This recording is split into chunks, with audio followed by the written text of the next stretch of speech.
Hello, welcome back to the Random Show, episode number 85, with I, your host, Agostino Zinga. This is the Random Show, episode number 85. 85. Wild one for the wild one. Rotted. My hair looks absolutely wild in the light. Oh, I need a haircut, I need a shave, I need a lot of things right now. But big up everybody right now. Hopefully I'm not scaring you. Hopefully your kids, any young children that you have around you haven't been screaming, or any women actually. Hopefully no women around you are screaming. Even men. Hopefully no men are screaming at the sight of my bushy, massive head right now, okay? My fat head. Hopefully it hasn't made you scream.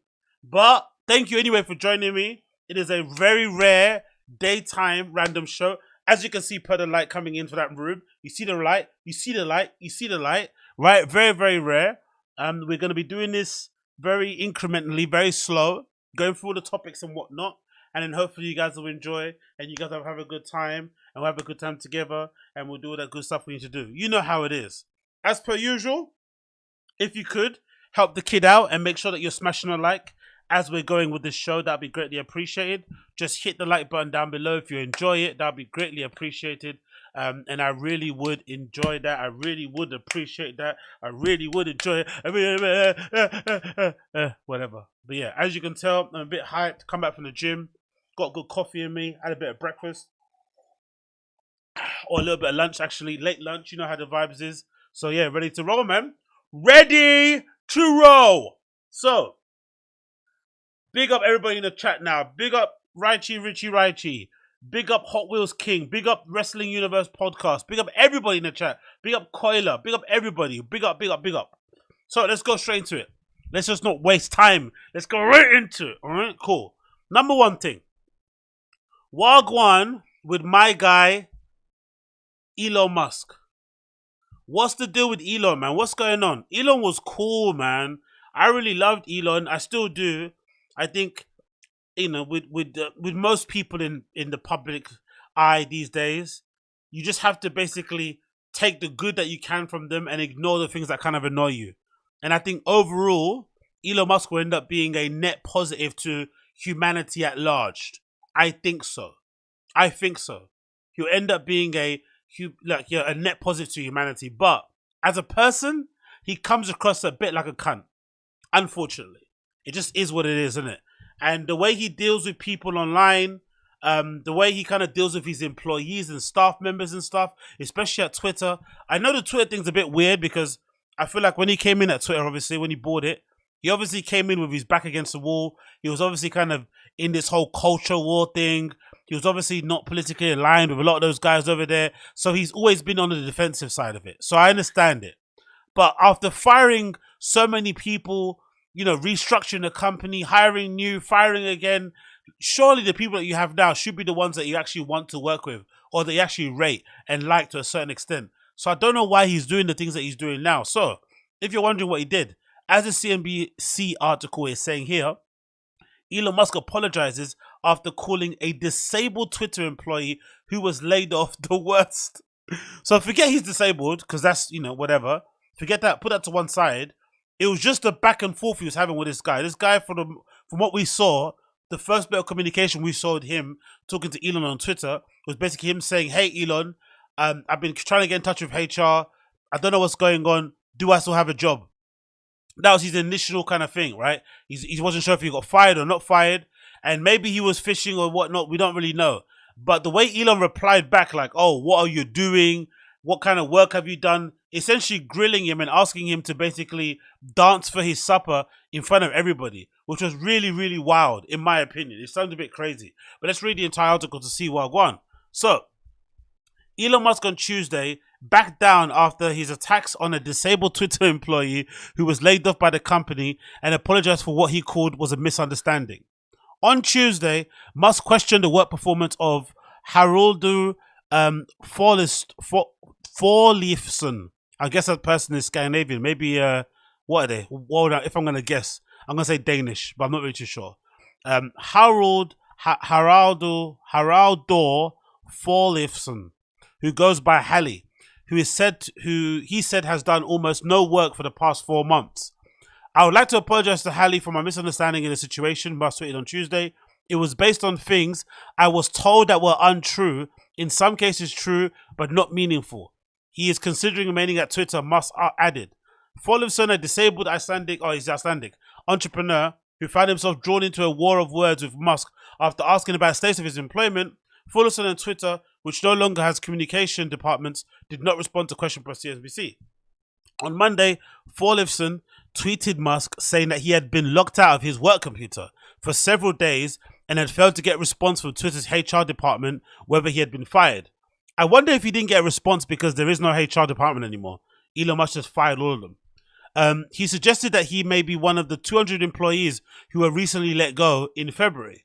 Bloody hell, man. Elon is firing bare people. 200 in February. What were they doing in January that was so bad? Like, God almighty. Musk, an avid user of Twitter, replied by asking Followson, what work have you been doing?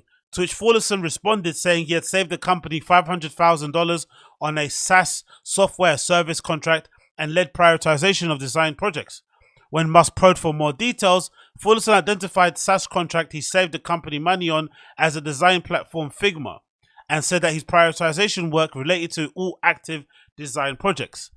Musk proceeded to respond with 2 laughing face emojis, later tweeted a link to a clip from Office Space, a comedy movie that parodies office work culture, where an employee asks, what would you say you do here? Following the back and forth with Musk, Followson said that he was informed by Twitter's head of human resources that he had been sacked. So he's going back and forth with Musk on Twitter, arguing with his actual boss, and then HR gets in touch and says, hey, FYI, you've actually been fired. That's why you can't log into Slack. That's why you can't log into Teams. That's why you can't access the Google Sheets. That's why you can't get on the servers. Basically, you're done. You know what I mean? Give us back the laptop. Don't worry, we'll come pick it up. Give us your key card, and it's a wrap. Musk proceeded to criticize Followson over his work performance of the company, saying he did no actual work and claimed that his excuse that he had been a disability... Elon is a cunt. Look at this.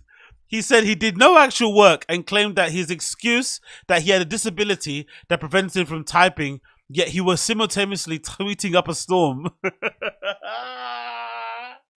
Oh!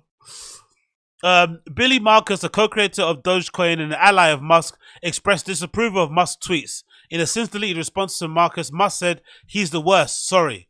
After the Twitter user said that he had worked with Followson directly and found his work ethic to be next level, Musk says he gave Followson a video call to figure out what's real and what he was told. Musk then apologized and suggested Followson considering staying at Twitter. Matt Monenty, a UK and Ireland country lead of human resources and detail platform, said a great shut up. He says it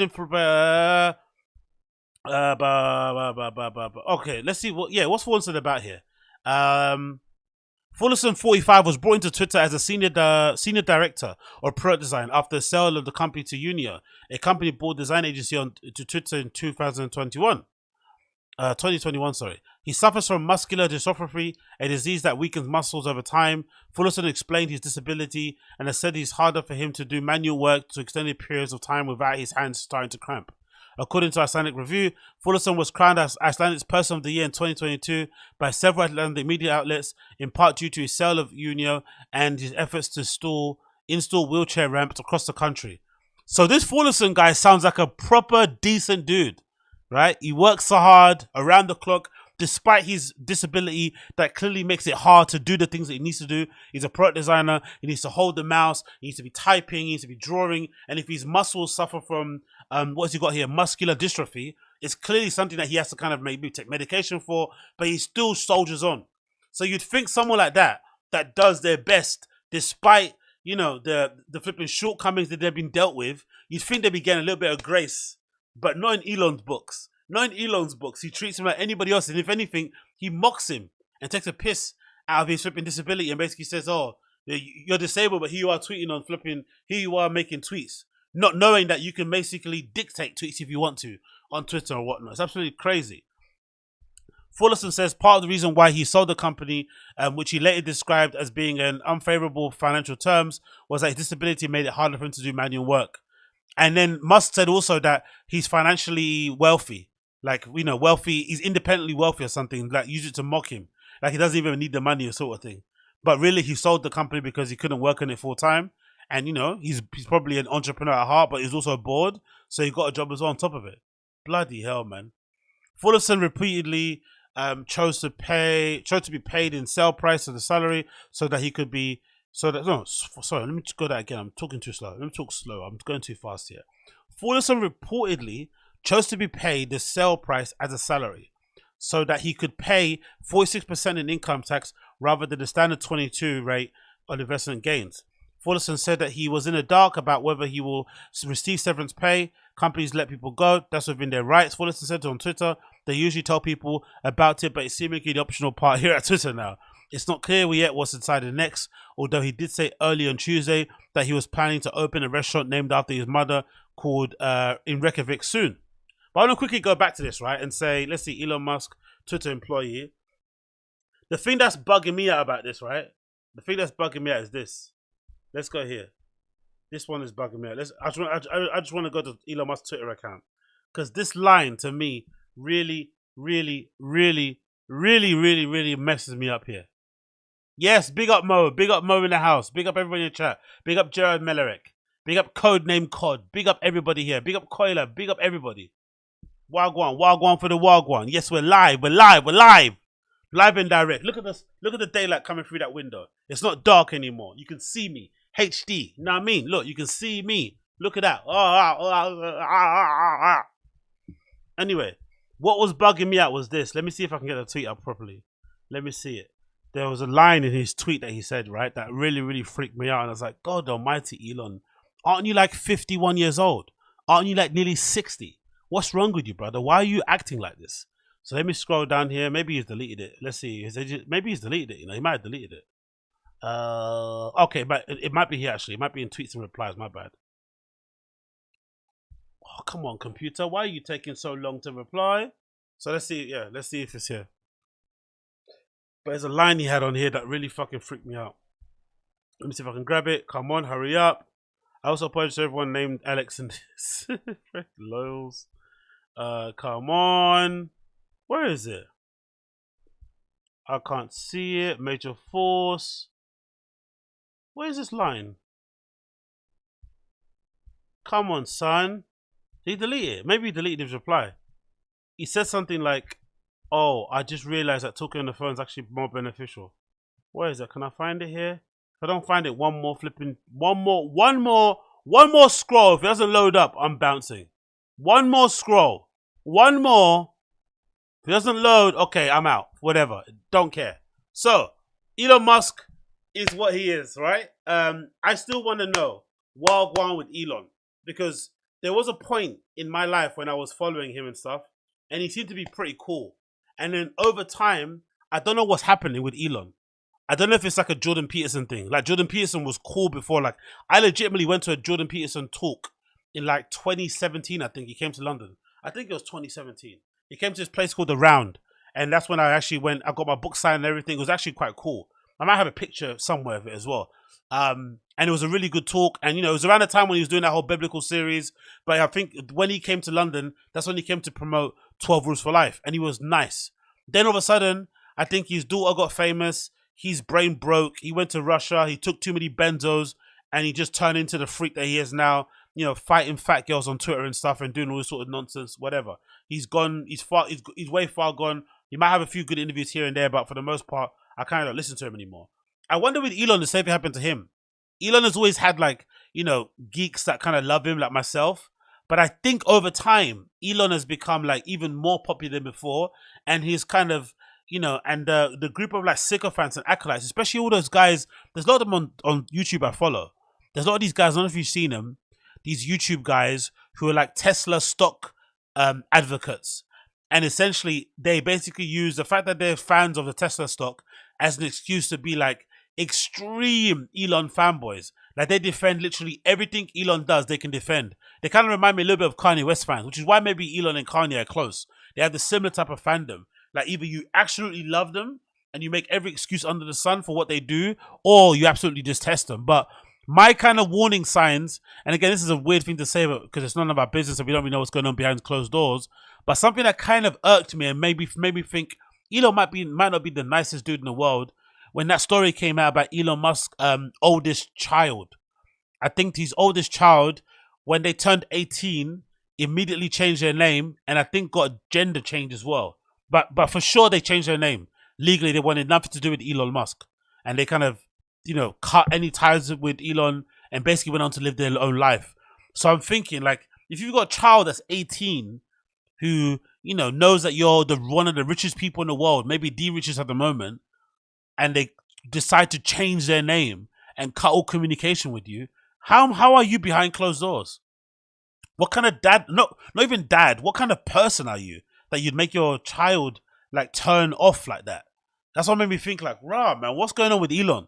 So that kind of maybe threw me off. And this unnecessary beef with this guy on Twitter, the employee, like, making him dance for his supper online and stuff. It was just so gross, so lacking in tact, and just awful to see in real time, really. And then seeing all the Elon fanatics and fanboys basically telling the guy that he deserved to be fired and he shouldn't be complaining and all this sort of stuff. It was just like, God almighty, man. You're inviting the pylon on this guy and just kind of making his life a misery for what? Just for what? Because he dared to ask you whether or not, what you call it? Because he dared to kind of ask you questions about his employment status. Is that really that's such a bad thing?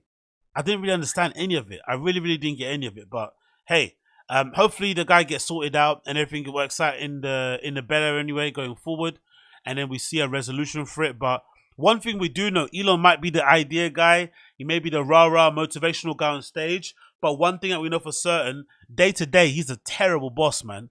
Like, unless you're like in his good graces, like day to day in terms of managing people, he's really bad. Like, he doesn't have any real way of managing people.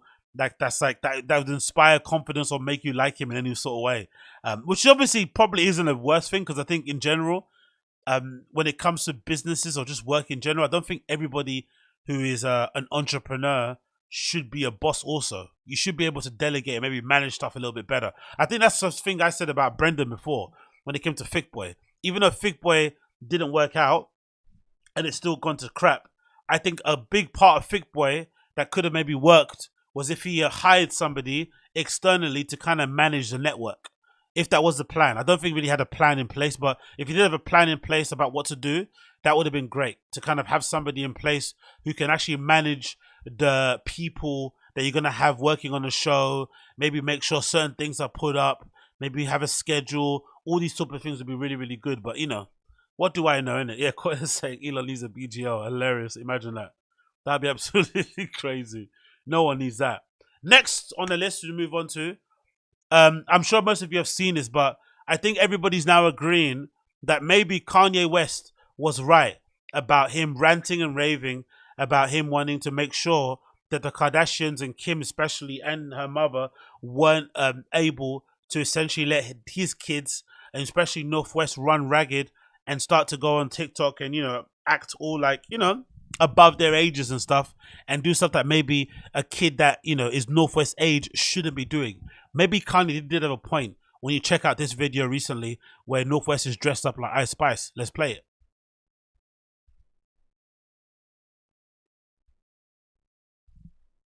I shouldn't have. So I tell him it's one of me. He making fun of me. His girl is a bum to me. Like that boy is a cat. Saying he home, but I know where he at. The only bad thing about this, again, I don't really, it's not that bad of a thing. And obviously it's on Kim's, whatever, in TikTok, on their both one, whatever it may be. It's not the issue of the video. It's more so the comments. That's the disturbing thing. Like the original comments on the original video were getting really crazy, especially in this new era of Twitter with Elon, where you can basically get away with saying a lot more racy things than you could with the previous regime. So you can definitely understand where Kanye's kind of reservation hesitation came in wanting to have a say-so in how his kids are portrayed on social media and whatnot. But a part of me also can't feel too sorry for Kanye, because he's the one that purposely, no, I won't say purposely, but he didn't necessarily make it easy from what we saw online for them to work together to work out a solution that could allow them to kind of co-parent and kind of come to some sort of middle ground that works best for them in terms of how to handle the social media issue. Because I don't have any kids, right? But I can't imagine how difficult it must be nowadays to try to figure out how you should navigate social media.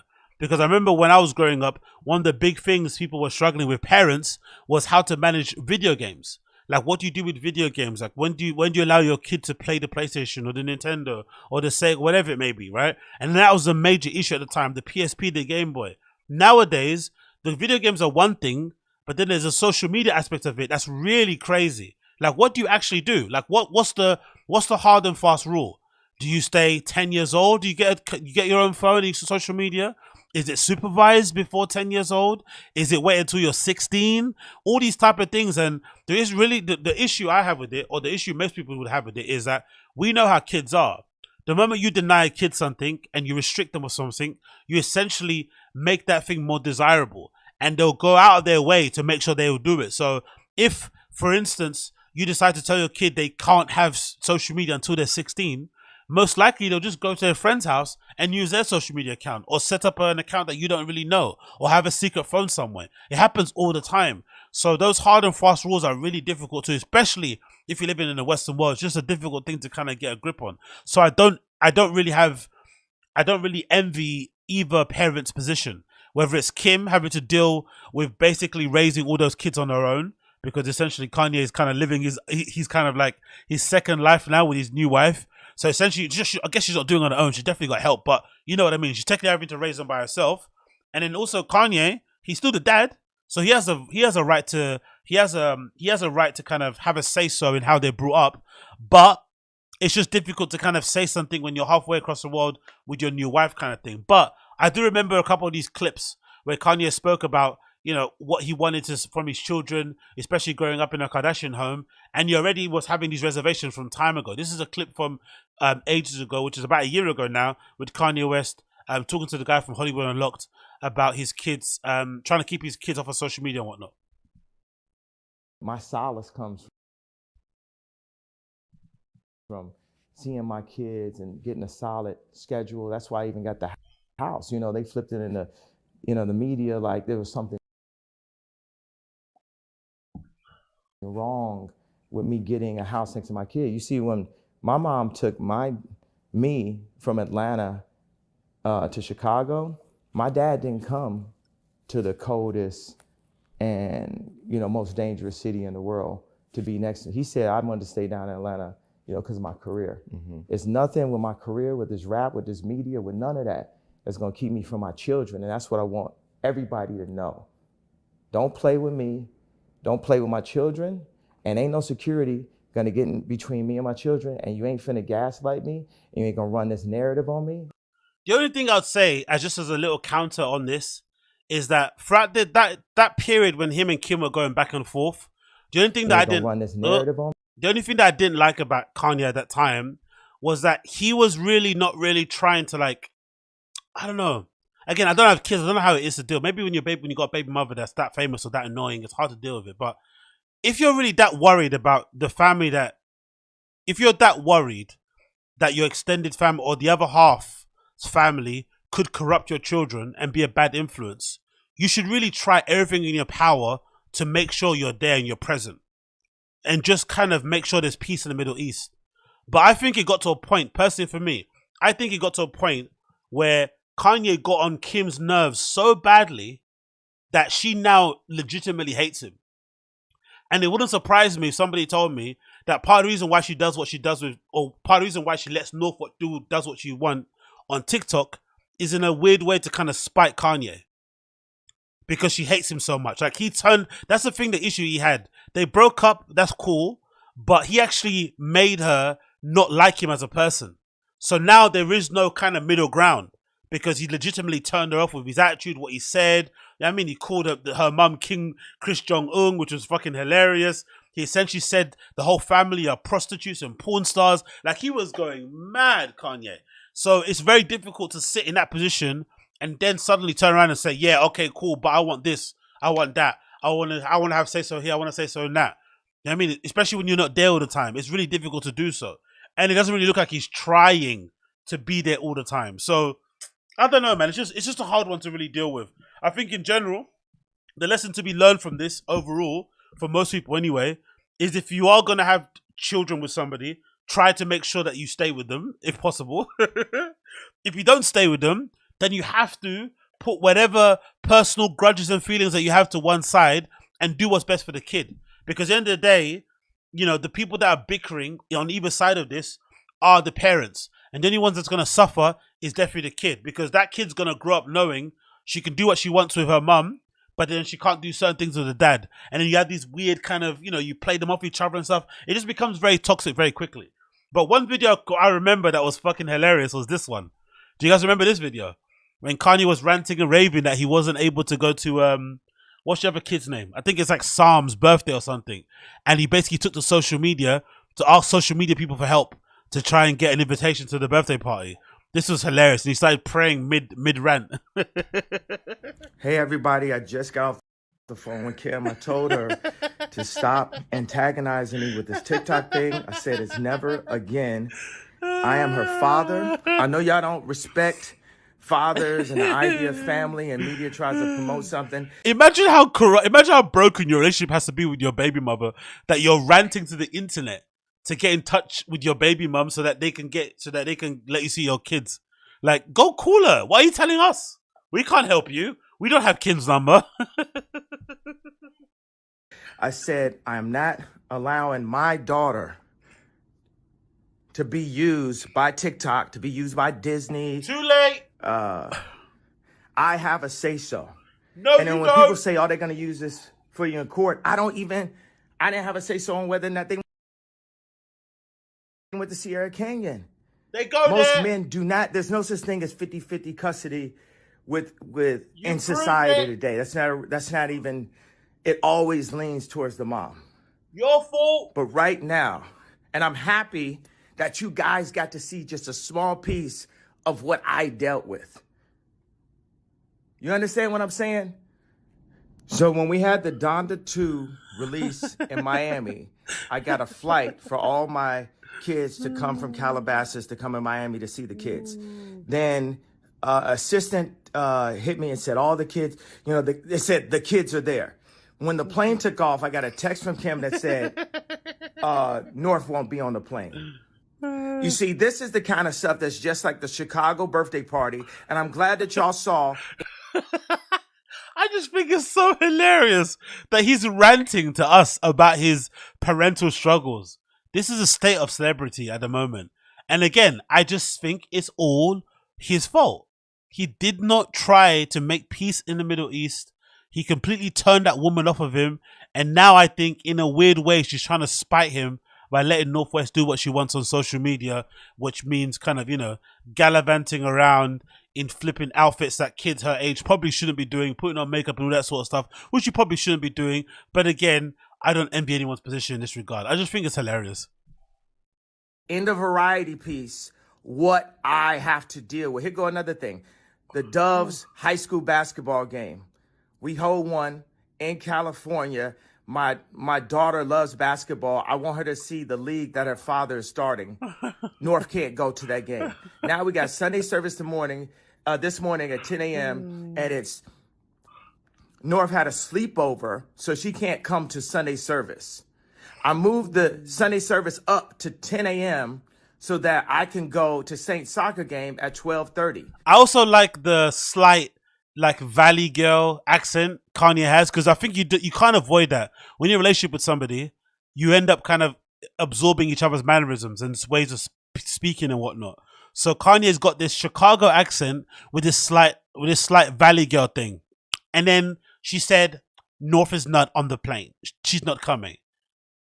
You know, he's got that kind of like that little ditzy thing about him when he talks, isn't it? Move the entire thing. So I called different people I knew, and the best advice I got. Hey, whoa, Koila. Yeah, we know. You do have to say it, my friend. Whoa. Whoa. You do have to say it, bro. You did have to say it. Whoa.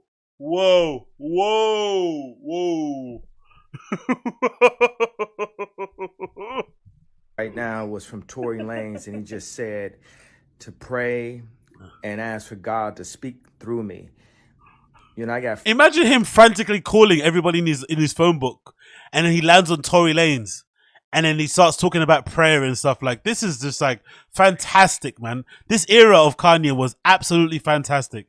Absolutely fantastic. 4 children, and there's so many people who don't have a voice and have the opportunity to be able to speak up and just, God, if it is in your will, you know, touch the people He just starts that praying are randomly. currently watching, my children, whatever sleepovers at, wherever they are at, the various nannies that watch. In my opinion, this is a form of gaslighting. This is also a form of manipulation. He's being a terrible partner. They're both doing terrible things to each other. They're both being spiteful, him and Kim. They're both pushing each other's buttons. But in an effort for this guy to kind of get the one up and to kind of win, he does this. He just starts praying and, like, you know, trying to be trying to get on his moral high horse of some sort. All the children, and touch them and say, please bring my children to Sunday service this morning at 10 a.m. You know, God, this is out of my hands. It's up to you. This whole conversation. You know, God, I am a God. God recognize gods. Of custody, this whole narrative, gaslighting, you know, all of this. It's like, right now, this is up to you. I thank you for putting me in a position to be able to make Sunday service and put this online and have my family, you know, be there. My children be there. Worst prayer ever. What is About this? God, to sing about Jesus Christ, for us to be able to have the first right, the freedom of speech in America, to still talk about God out loud. This morning, God, please, you know, there's no reason why these young children, upon their father's request, shouldn't be allowed to come to Sunday service.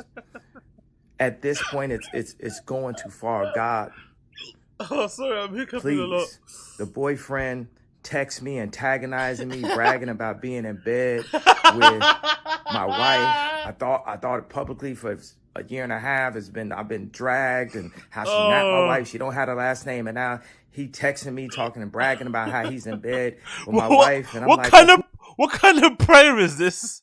This is like a rant. He's still closing his eyes. Oh, I love Kanye so much. He's fucking blockbuster.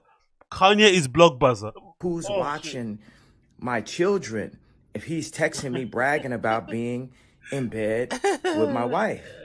Then he's out here, God, smashing my wife, donkey effing my wife. He's out here breaking my wife's back. I don't even know who's looking after the kids. Who's looking after the kids when my wife's back is getting broken? What's the deal? And I thought this wasn't my wife no more legally, since I got I got the lawyer to finally finish the divorce. Because every time I finish the show, the Free Hoover show, the next day she dropping a last night. Every time I do something positive, it's some negative that's coming. I go and get the laptop from Ray J. Then she joking about divorce. I go and get the lawyer, change the lawyer so we can finally do the divorce. And then This is a prayer, by the way. This is meant to be a prayer. somehow I'm the one that's the stalker. God, I just need to protect my you protect the children. I know our nannies, some of them are Christian. You touch them, please, God, today, and have them bring my children to Sunday service this morning. Oh, I love The him. devil ain't gonna win. You get what I'm saying? This is gaslighting. Kim gets black people out of prison. You know who puts black people in prison? The person. He's talking to God like this about Kim. Honestly, this is making me bust so bad. Oh my God. That Kim's a fucking bitch, man. I hate that woman. Oh, what kind of prayer is this? That the boyfriend has a tattoo of. Hillary. You understand the setup right here? You understand the narrative right here? God. Yeah, exactly. TMB Dave. What's wrong with you, Jesus? Don't you know who I am? Please. Oh, In fucking no, Kanye. your son's name, our Lord and Savior, Jesus Christ. He's finally wrapping up now. Please. Finally wrapping up. Finally. Make sure my kids come to Sunday service. Please. Amen. We as men. Oh, that was the worst prayer I've ever heard in my entire life. Big up Kanye West, man. The legend will never ever die. He's an absolute GOAT. But God Almighty, that was absolutely incredible.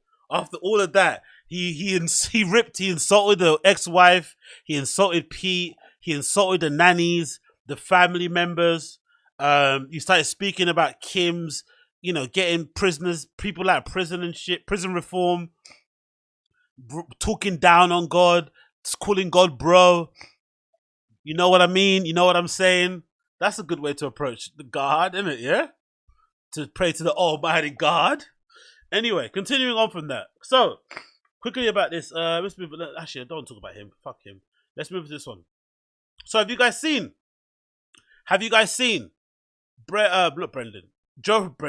Joe Rogan's comedy store, Joe Rogan's Comedy Club has finally opened, and it's called the Comedy Mothership. It's called Comedy Mothership. No duh. Maybe it should have duh.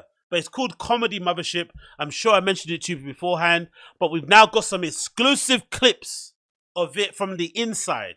We've got some clips here, pictures, showing us, I guess this might be a lamp that looks like a UFO. I'm a big fan of this. I like this. But also there's some video here that shows us the inside and some of the first people to perform at the Comedy Mothership. Let's see who they were. Opening night at the Comedy Mothership.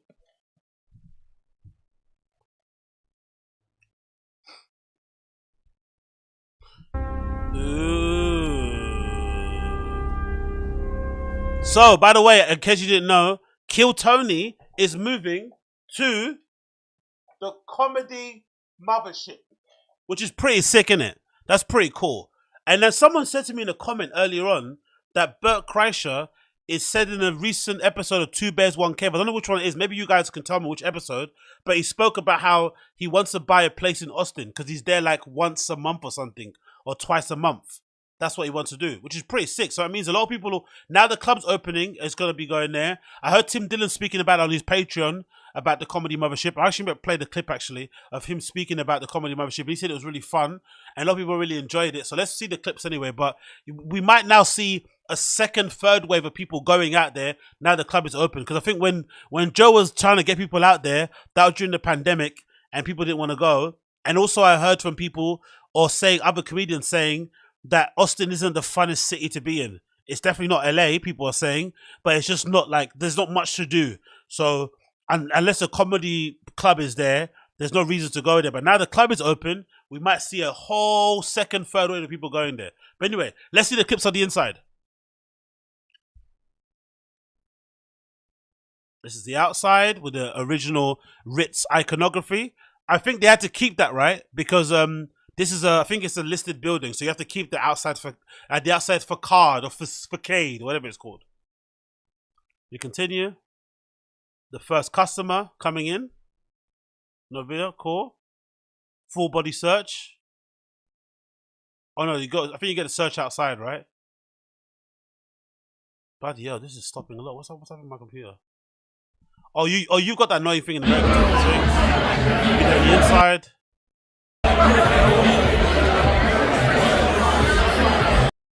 What do you guys think of that stage? I like it. What do you guys think of the stage and the lighting? I quite like that stage. It kind of reminds me of something you might see out like Battlestar Galactica or something. But I like it. I like the lighting in there. I like it's purple. The layout looks pretty cool.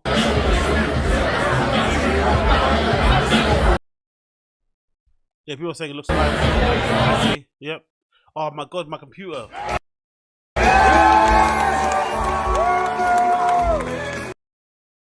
Okay, let me start one more time because I don't know why my computer is absolutely going crazy. Let me reload this one more moment. I haven't got anything else. Let me reload it. One more moment. But we saw the first comedian there. That was David Lucas, I think, right? So let's see who else was there performing. But yeah, it'll be funny to see because before I think they had like 119 followers here that were following. This will be an interesting thing. If you want to be, if you really want to have the tism, right? If you really want to have the tism, keep an eye on this. Keep an eye on the Comedy Mothership following count and see who they follow. Because I think this will end up being like the new Comedy Store thing where a lot of comedians are going to feel really inadequate and like not chosen and whatnot and left out if they don't get followed back by the Comedy Mothership and if they don't get booked. Watch. Just keep an eye on this. Because I think last time I checked, I think it was 119. Now it's gone up to 121. But just keep an eye on that. Definitely keep an eye on it. But anyway, let's go back to the videos. Hopefully it loads now. I see some clips here of the inside. Yep, there you go. Let's put the sound on. Not that one. No, not that one. So this is the first person. Inside. David Lucas, the first person, right? Yeah.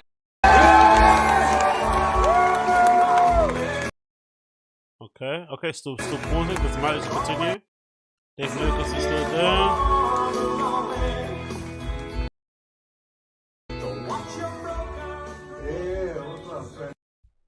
Okay. History here in Austin, Texas. This next guy coming to the stage is world renowned. You know him right now. Make it loud for Mr. Ron White. Oh wow, they had Ron White there also. Nice.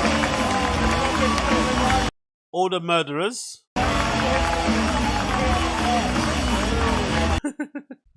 People saying in the chat, where's Schaub? Where's Schaub?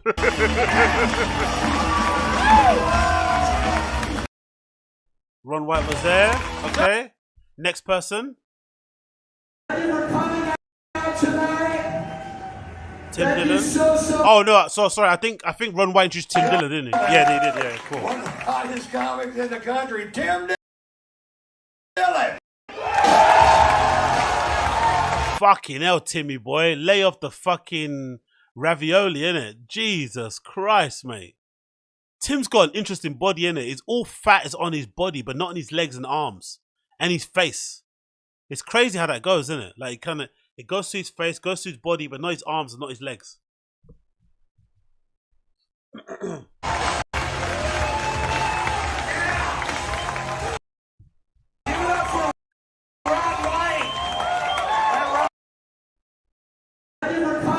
But it is cool for Tim Dillon though, because he's fairly new. He's fairly new within Joe Rogan's circle, and look how quickly he's ascended the Joe Rogan kind of friendship circle thing. That's why I think it's important. And again, Tim's also one of the only ones in his crew who takes the piss out of Joe Rogan. He makes that really funny impression about him, but he just generally razzes him in general. He doesn't really like treat him like the fucking male Oprah like everyone else does. But it just goes to show, to actually be Joe Rogan's friend, especially if you're a comedian, you're better off just trying to be really good at comedy than actually sucking him off. Because Tim is just really good, and even though he's like a late addition to the GRE extended universe, he still now has become a pretty close friend of Joe's. He goes on GRE regularly. He gets booked by Rogan all the time. Rogan speaks about him really well. And then in the opening flipping night of his club, he's one of the first people that he booked to go and perform there. That says a lot about him. Do you know what I mean? No, Jinx. I know Tim isn't new, but I mean Tim is new to like Joe Rogan's circle of friends. Like he's a new addition. He might be the newest one in terms of like a friend of Rogan's in the show and whatnot. Because I think his first appearance on Rogan might have even been, if I'm not mistaken, was it the old studio? The one with the red? No, but no, it was the old studio, wasn't it? Yeah, but he's a really new addition. He might be the first one. Or the latest one anyway. Maybe did Tim Dillon start hanging around Joe Rogan before Bryan Simpson? Because Bryan Simpson's another one. Bryan Simpson didn't really suck off Rogan. Rogan just liked Bryan Simpson's stand-up. And then all of a sudden, Bryan Simpson is like opening for Rogan sometimes, going on tour with him. So it goes to show, like, actually being good at what you do will get you further with Rogan than actually trying to suck him off. But everyone tries to suck him off first. Tonight, thank you so much fun. Thank you so much. It's amazing. The next comedian Oh, my computer's I'm getting going to dumb. bring out Oh, here, truly so it's an cool. honor to work with her. I love her. I think of her as my comedy mother. You guys grew up with her. She's got a new special on Fox Nation right now. Please give it up for the one, the only Roseanne Oh, Barr. Love your random shows, brother. Cheers from Atlanta.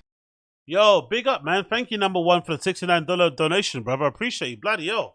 Appreciate that. Thank you so much.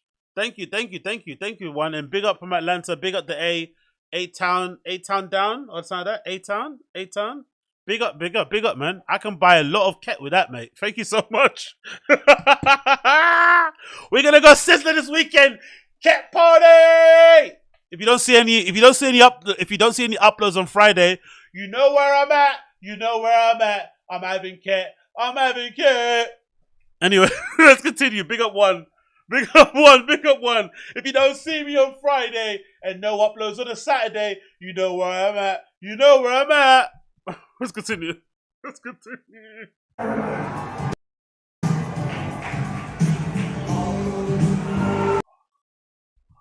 This flipping thing. Anyway, let's continue. Doesn't matter. Roseanne Barr was there. Tony Hinchcliffe was there.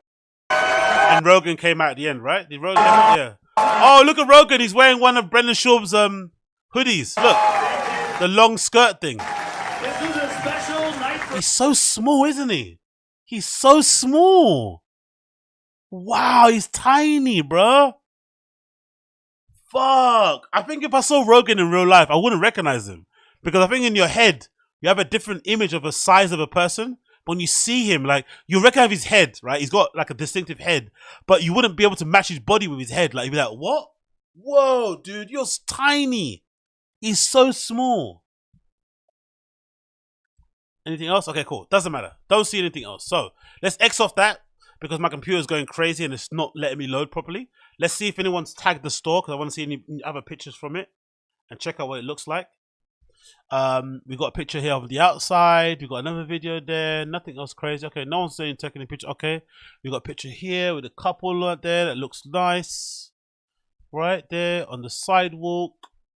We don't have any. Okay, we've got another picture there. That's a little image illustration. No other pictures of it on the outside. Okay, we've got another guy with a picture standing out there as it got done. Big up you running in that. But yeah, it looks cool. It looks cool. I'm actually looking forward to going one day. I don't care. I'm looking forward to going one day. And I said before, I think it's actually really cool. I think if you've got money, this is what you should be doing. You should be kind of scratching your itch and doing things that are fun. And you know, I'm sure Rogan's got every car in the world. He's lived in many houses. He goes on holidays anywhere he wants to go to. He can go to any place, any doors are open to him. But he really loves stand-up comedy. And he's always really kind of talking about getting up on places and going places. And even at his level, it still may be annoying to put on shows. Oh, yay! Big up Richie Rush. I'm going to always top it off. Big up Richie, thank you for the $10.01, brother. We're gonna top it off. We're gonna get topped off for the weekend. We're going to Ket Party. We're gonna get it topped off. Everyone's getting topped. Everyone's tops off. Just make sure you're of age. No Crystalia shit over here, son. But yeah, everyone's getting topped off. Big up. Thank you, Richie. I appreciate you. But yeah, I'm going, man. I want to go. I really do. I think it looks sick. Yeah, I quite like it. I don't know what you guys think. What do you guys think? Are you guys looking at it like it's corny? Do you think it's not cool? I quite like it, man. I'm not gonna lie. I think it's pretty cool that Joe Rogan's opened up his own comedy store, his own comedy club, in another place as well. Do you know what I mean? He's gone somewhere else. He's not just done it in LA. He set up shop somewhere else. It's a new place. It's quite risky. You know, everything might not work out the way he wants it to work out, but I like it, man. I think it looks pretty awesome. Like, I'm not mad at it in the slightest bit, you know? And I think, like I said, like, if you've got the money and Joe's got the money and the resources, this is what you should be doing. Like, I'd love to do something like this. The first thing I'd do is open up a nightclub and just book myself to play immediately. Do you know what I mean? Like, I'm playing every fucking night. I'm there headlining set. But just to be cheeky, I also want to double check and see, have they finally followed Brendan Schaub? Because last time I checked, Brendan Schaub, Chris D'Elia, Bryan Callen, they were not followed by the Comedy Mothership. So let's see. I keep saying duh.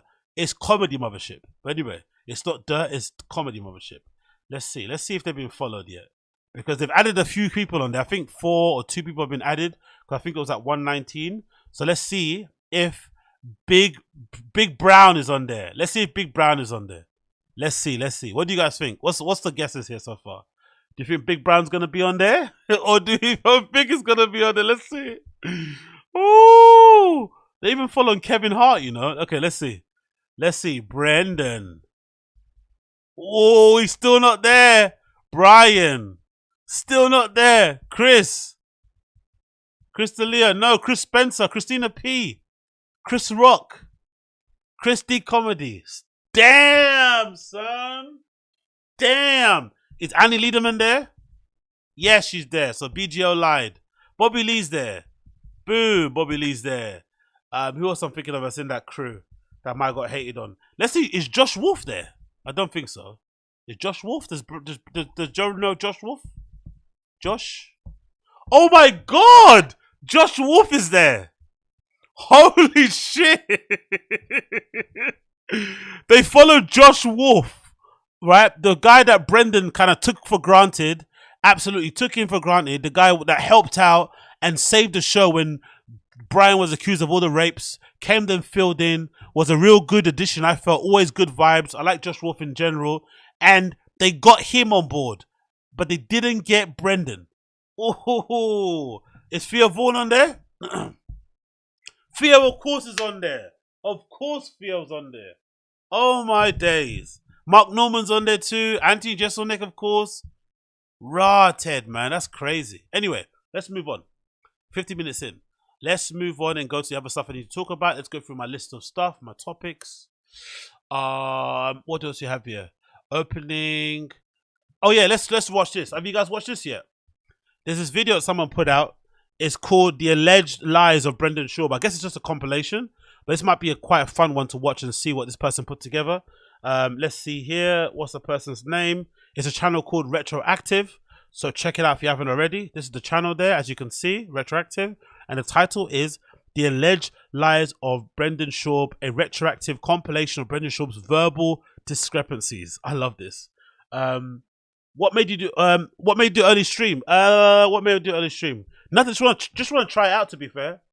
Provin. No real reason, just wanted to try it out. I've never done one before, so I thought instead of being a weirdo and always staying up super late to do this, why not I just do it at a normal time?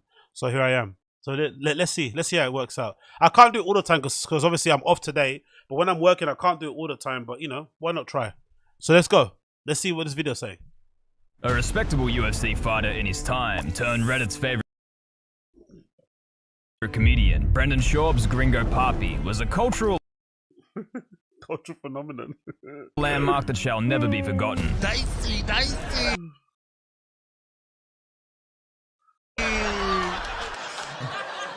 However, the man seems to okay, let's get it down. Let's do 3. believe he can see. Let's do 480. Believe he can seemingly lie on huge platforms and nobody will notice. In our relationship, he probably hates me to this day, if he even remembers me. He's vaping, I go, oh, you know those are worse for you than cigarettes. Oh. And he goes, what the f*** say? I go, you know the vape's actually worse for you than cigarettes. He goes, who told you that? Oh, it's just what they say. He's like, who says that? I'm like, oh, dude. Wow. And he's like, my doctor says better. This is why he told me to start vaping. I'm like, but I don't think it is. And he's like, all right, man. And then just walked off. Never talked to him again. He wants to talk about fighting. So we have this back and forth. And he was vaping. He goes, my doctor said these, he smoked cigarettes. He goes, my doctor said these are actually better for you. They're not. He goes, how do you know?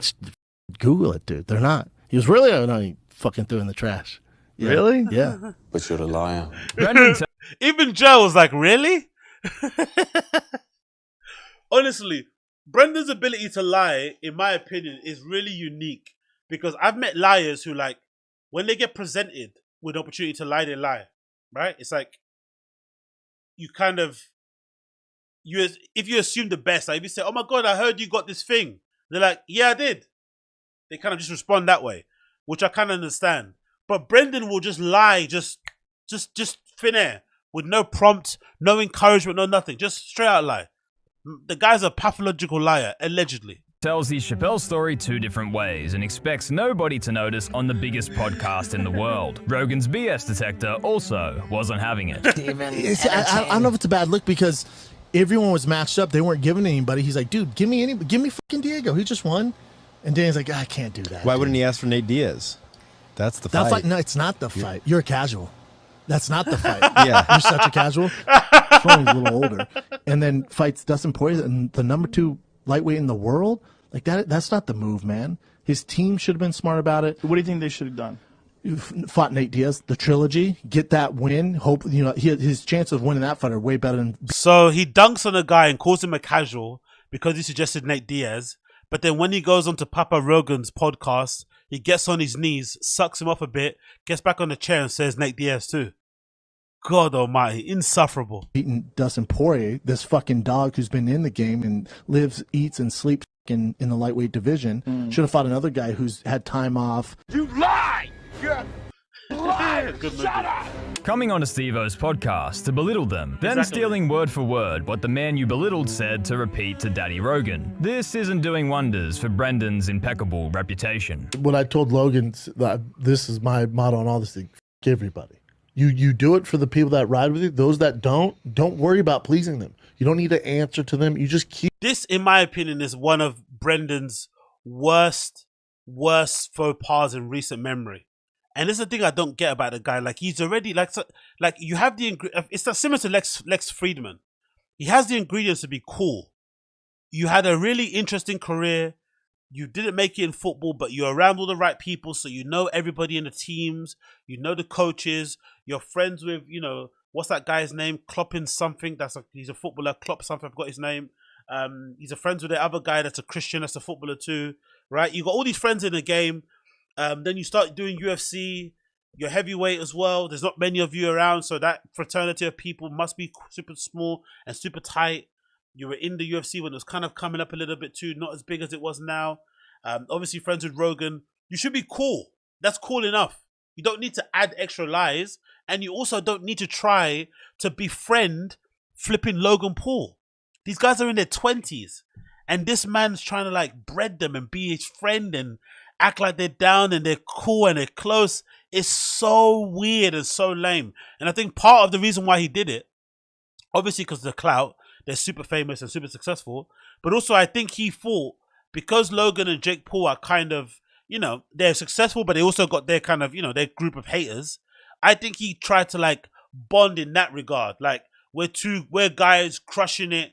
The trolls say this and say that. But we just go out there, we fuck chigs, we drive cars and stuff, we wear funky trainers and no one really cares. You know what I mean? I think he tried to do that kind of thing, but it didn't really work. But I just think it's cringy for a man in his 40s with 2 children and a wife to be following around Jake Paul and Logan Paul and acting like they're best friends and that they hang out and that they're actually cool. When the reality is, we saw what they're like in person. We saw when he went to flipping, what's his face? Logan Paul's podcast. They couldn't wait to get him out there quicker. Do you know what I mean? They didn't want to hang out with him. Those are not your friends. Like, God almighty, it's so cringe, man. Like, have some pride. Something, please. Keep doing you. Yeah. Those people that ride with you are going to f you. Those that don't, you're never going to win over. Yeah. So don't bother. But a lot of people are like, you're doing it now because you're like. But those people you can never win over. That's my thing with Logan. Yeah. Do what you think's right in your heart. Sorry. But I f***ing hate liars. Considering the 42-minute awkward horribleness that was the Schaub Impulsive podcast, I highly doubt Schaub is now mentoring Logan Paul, but... Brendan Schaub is joining us today. How are you, Brendan? I'm good, man. How you fellas doing? Are you dipping right now? Yeah, dude. Well, not tobacco, though. What Nicotine. Is it? Nicotine. Was that a sponsor? So awkward. But it started off naturally, though. Look at that outfit. Honestly, this was one of the most... I felt so bad for him. As a former fan, I don't care what anyone says. I felt bad for Brendan. My heart bled for this guy. Because he went on there like, this is not nice. He went on there with the best intentions to try and promote the Gringo Pappy, try and get it some more eyes, shoot the shit with his boys, quote unquote, and they just like couldn't care less. He had that Mike guy dunking on him. Logan was looking over at these crew members trying to make eyes. He said something about getting dinner, like in the middle of the day or something, like just to kind of get him out there. They didn't invite him to dinner. They just said we're gonna go dinner. Oh man. I've been with him, I've been using it for 3 years. Are we getting paid for? I mean, you can have some. Well, I should say why you're on. Well, you're on this show because you have a special coming out. Correct. That I want to talk Thursday. about. This Thursday? Next week. Next week, Thursday. Okay, so this will be coming out 2 days. Oh, awesome. Where is it coming out? YouTube. Look at his Thursday. face. Okay, Look so this at will be his coming out 2 face. days. Oh, Look at his face. The funny thing is, when BGL did the AMA, somebody asked BGL in the Ask Community on the Final Kid subreddit about this, and I think BGL said Brendan thought it went well. Brendan said he thought this interview went well, allegedly. I don't know if he's trying to fool himself or whatnot, but that's what he said. BGL said Brendan didn't see any issue with it. He thought it went well. I'm like, oh my God, brother. Like, are you delusional? Is it the clout? It's just blinding you or something? Like, they were really mocking you to your face, man. This wasn't good at all. oh, awesome. Where is it coming out? YouTube. Just I do YouTube. You're a YouTube. Are you a vlogger? No, not at all. No. You do YouTube? You know, try. You're doing great. Thank you. I mean, my nickname's Thick Boy. Yeah. Thick Boy. Yeah. So many C's.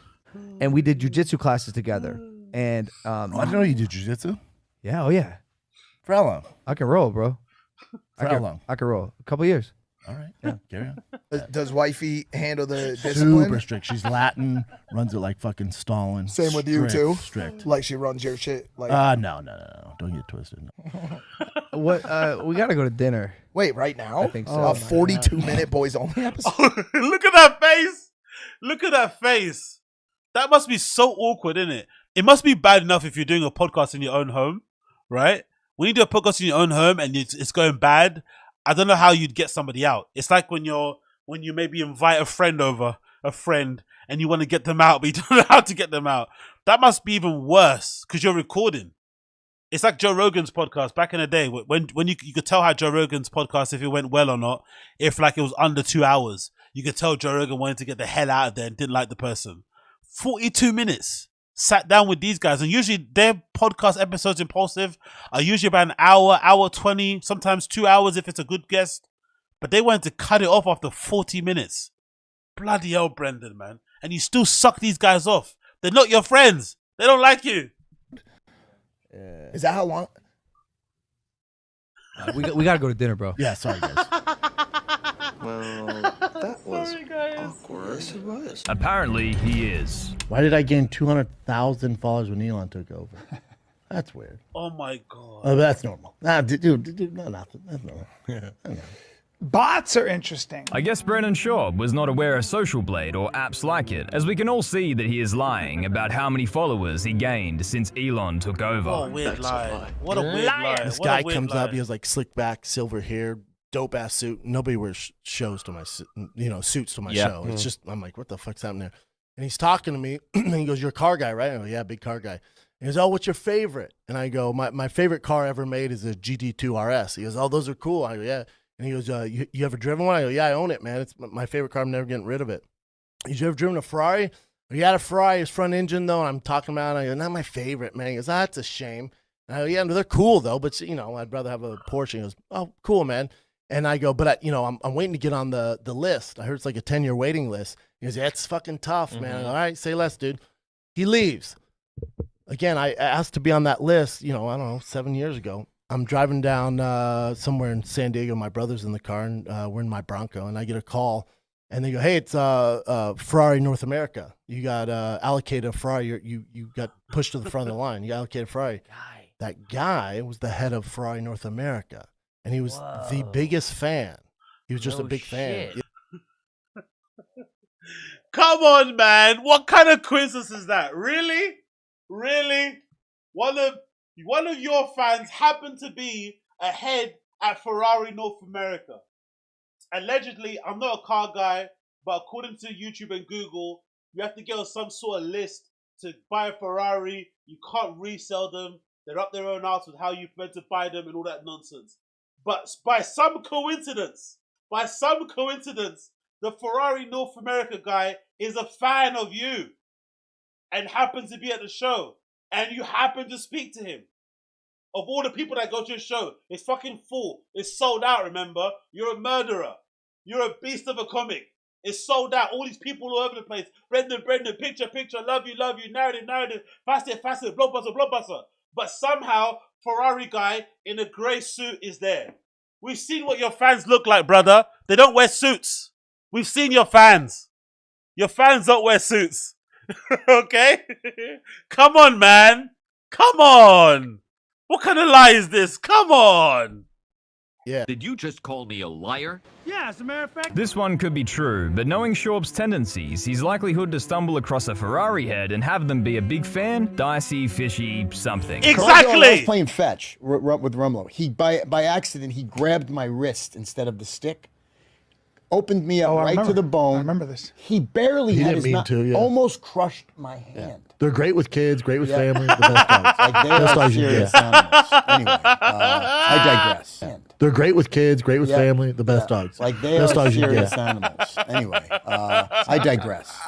So, but in this clip, Callen knows Schaub gave away his dog, a Belgian Malinois breed, often used for their attack ability he brought home for his young family, with Schaub not even hearing what his guest is saying. My dad is like that dog thing, that dog clip. I don't get it.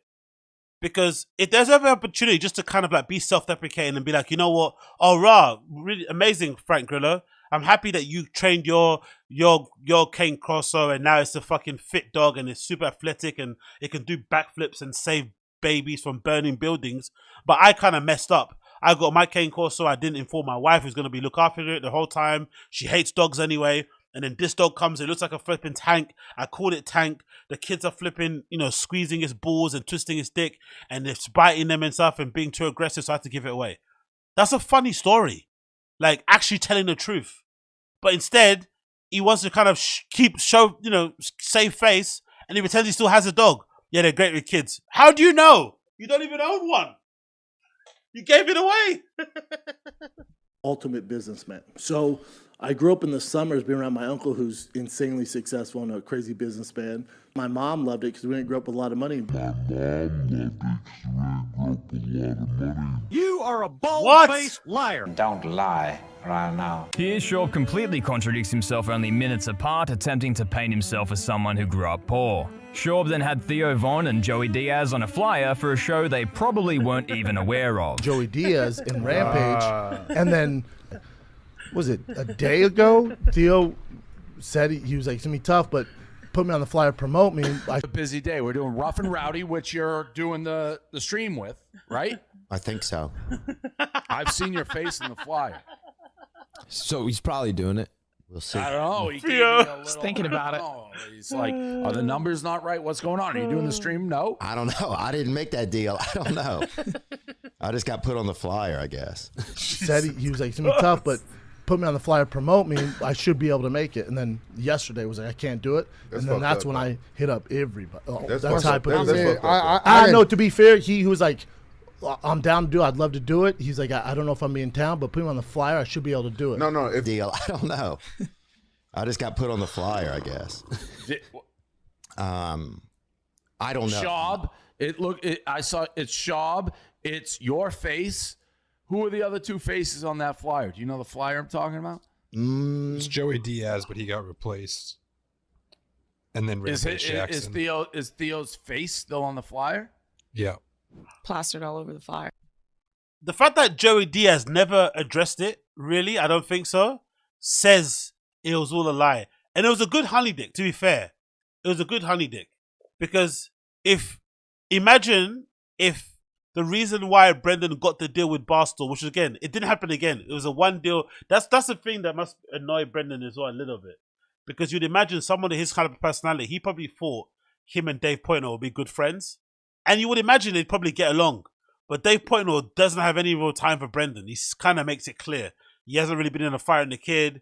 He doesn't really communicate with Brendan. When his name did come up, when he called in that one time to the show, he was acting like a bit of a, he acted like he didn't really want to speak to him. And then clearly after this one deal, they didn't come back around again. But I would imagine part of Brendan securing this deal was him telling Barstool Sports that he could confirm some big guests. And of course, he could get Theo and Joey on board. That's a big pull for them. So that's why they probably secured a deal. But he knew all along he couldn't get them anyway. So he wanted to secure the deal with them on a flyer. And then on the back end, get other people involved. But it also reminds me, do you guys remember? I don't know if you guys had this thing, but back in the day, loads of hip hop clubs, especially here in London, would make these flyers where they would have like everybody on there. They'd have Beyonce, Lil Wayne, Jay-Z, flipping Rick Ross, and it'd make it look like that was who was going to be at the party so that it could make you go. But it was just a fucking party that some guy was playing hip hop music at. That's what Brendan basically did. It's like a throwback of them flyers. I mean, I don't know a lot about this. I will look into it though. I appreciate it. I appreciate it. You appreciate it. We didn't. It wasn't through us.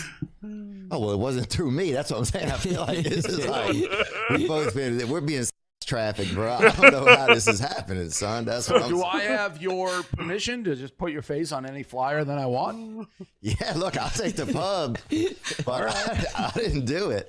Now, Rough and Rowdy, and that's where you guys and these are just Amazon drivers and stuff, and what they just beat each other. I don't know if I'm in town, but put him on the flyer. I should be able to do it. No. If you tell somebody to put you on a flyer, I'm sorry. I don't give a fuck who I said to his face. Yeah.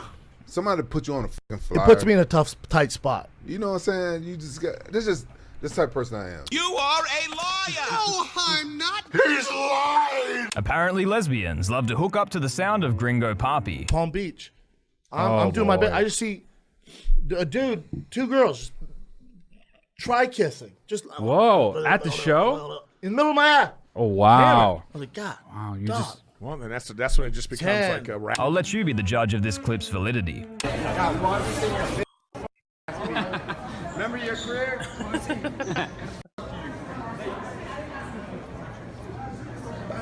Too right now. I disagree. You didn't win 4 rounds. You didn't win 4 rounds.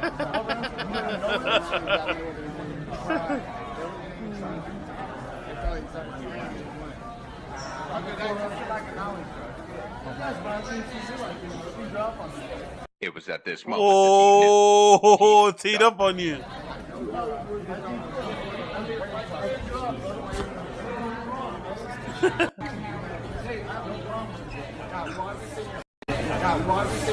And again, I'll let you be the judge as to what was said. Who was what a weird exchange, isn't it? What a weird exchange.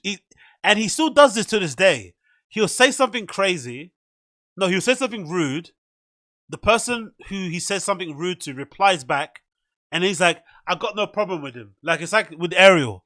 Says loads of shit about Ariel. Says he's a horrible person to work with. He's heard rumors about him besmirching his name. Ariel replies with a drone strikes, attacks him. And then, I've got no problem with Ariel. He's a great guy. Dana, the same thing. Puts Dana's business out there. Dana replies back, or I don't know, maybe does it through the behind the scenes. I'm Dana's friend. I want to be his friend. Look, he did the same thing here. Look. How weird is that exchange?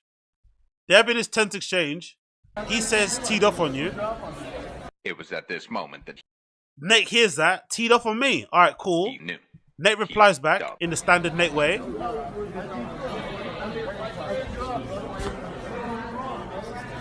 Fuck you. Do you think he's got like amnesia or something? Or is that CTE? Does he not remember that he said he teed off? Like, what do you think happened there? Why is he now going around, turn around saying, I have no problem with you? You just said he teed off on me. That's like fight. That's like, you're basically taking a piss and saying, I got fucked up. So now I'm replying back to you. I say, fuck you. Then you turn around and say, I've got no problem with you. You just said, like, am I going crazy?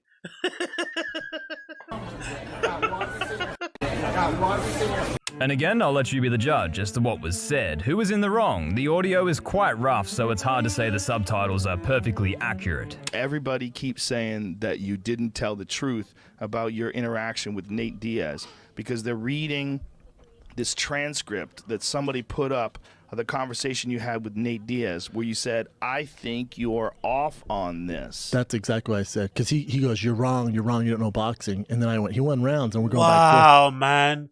Look how much better Brendan looks here.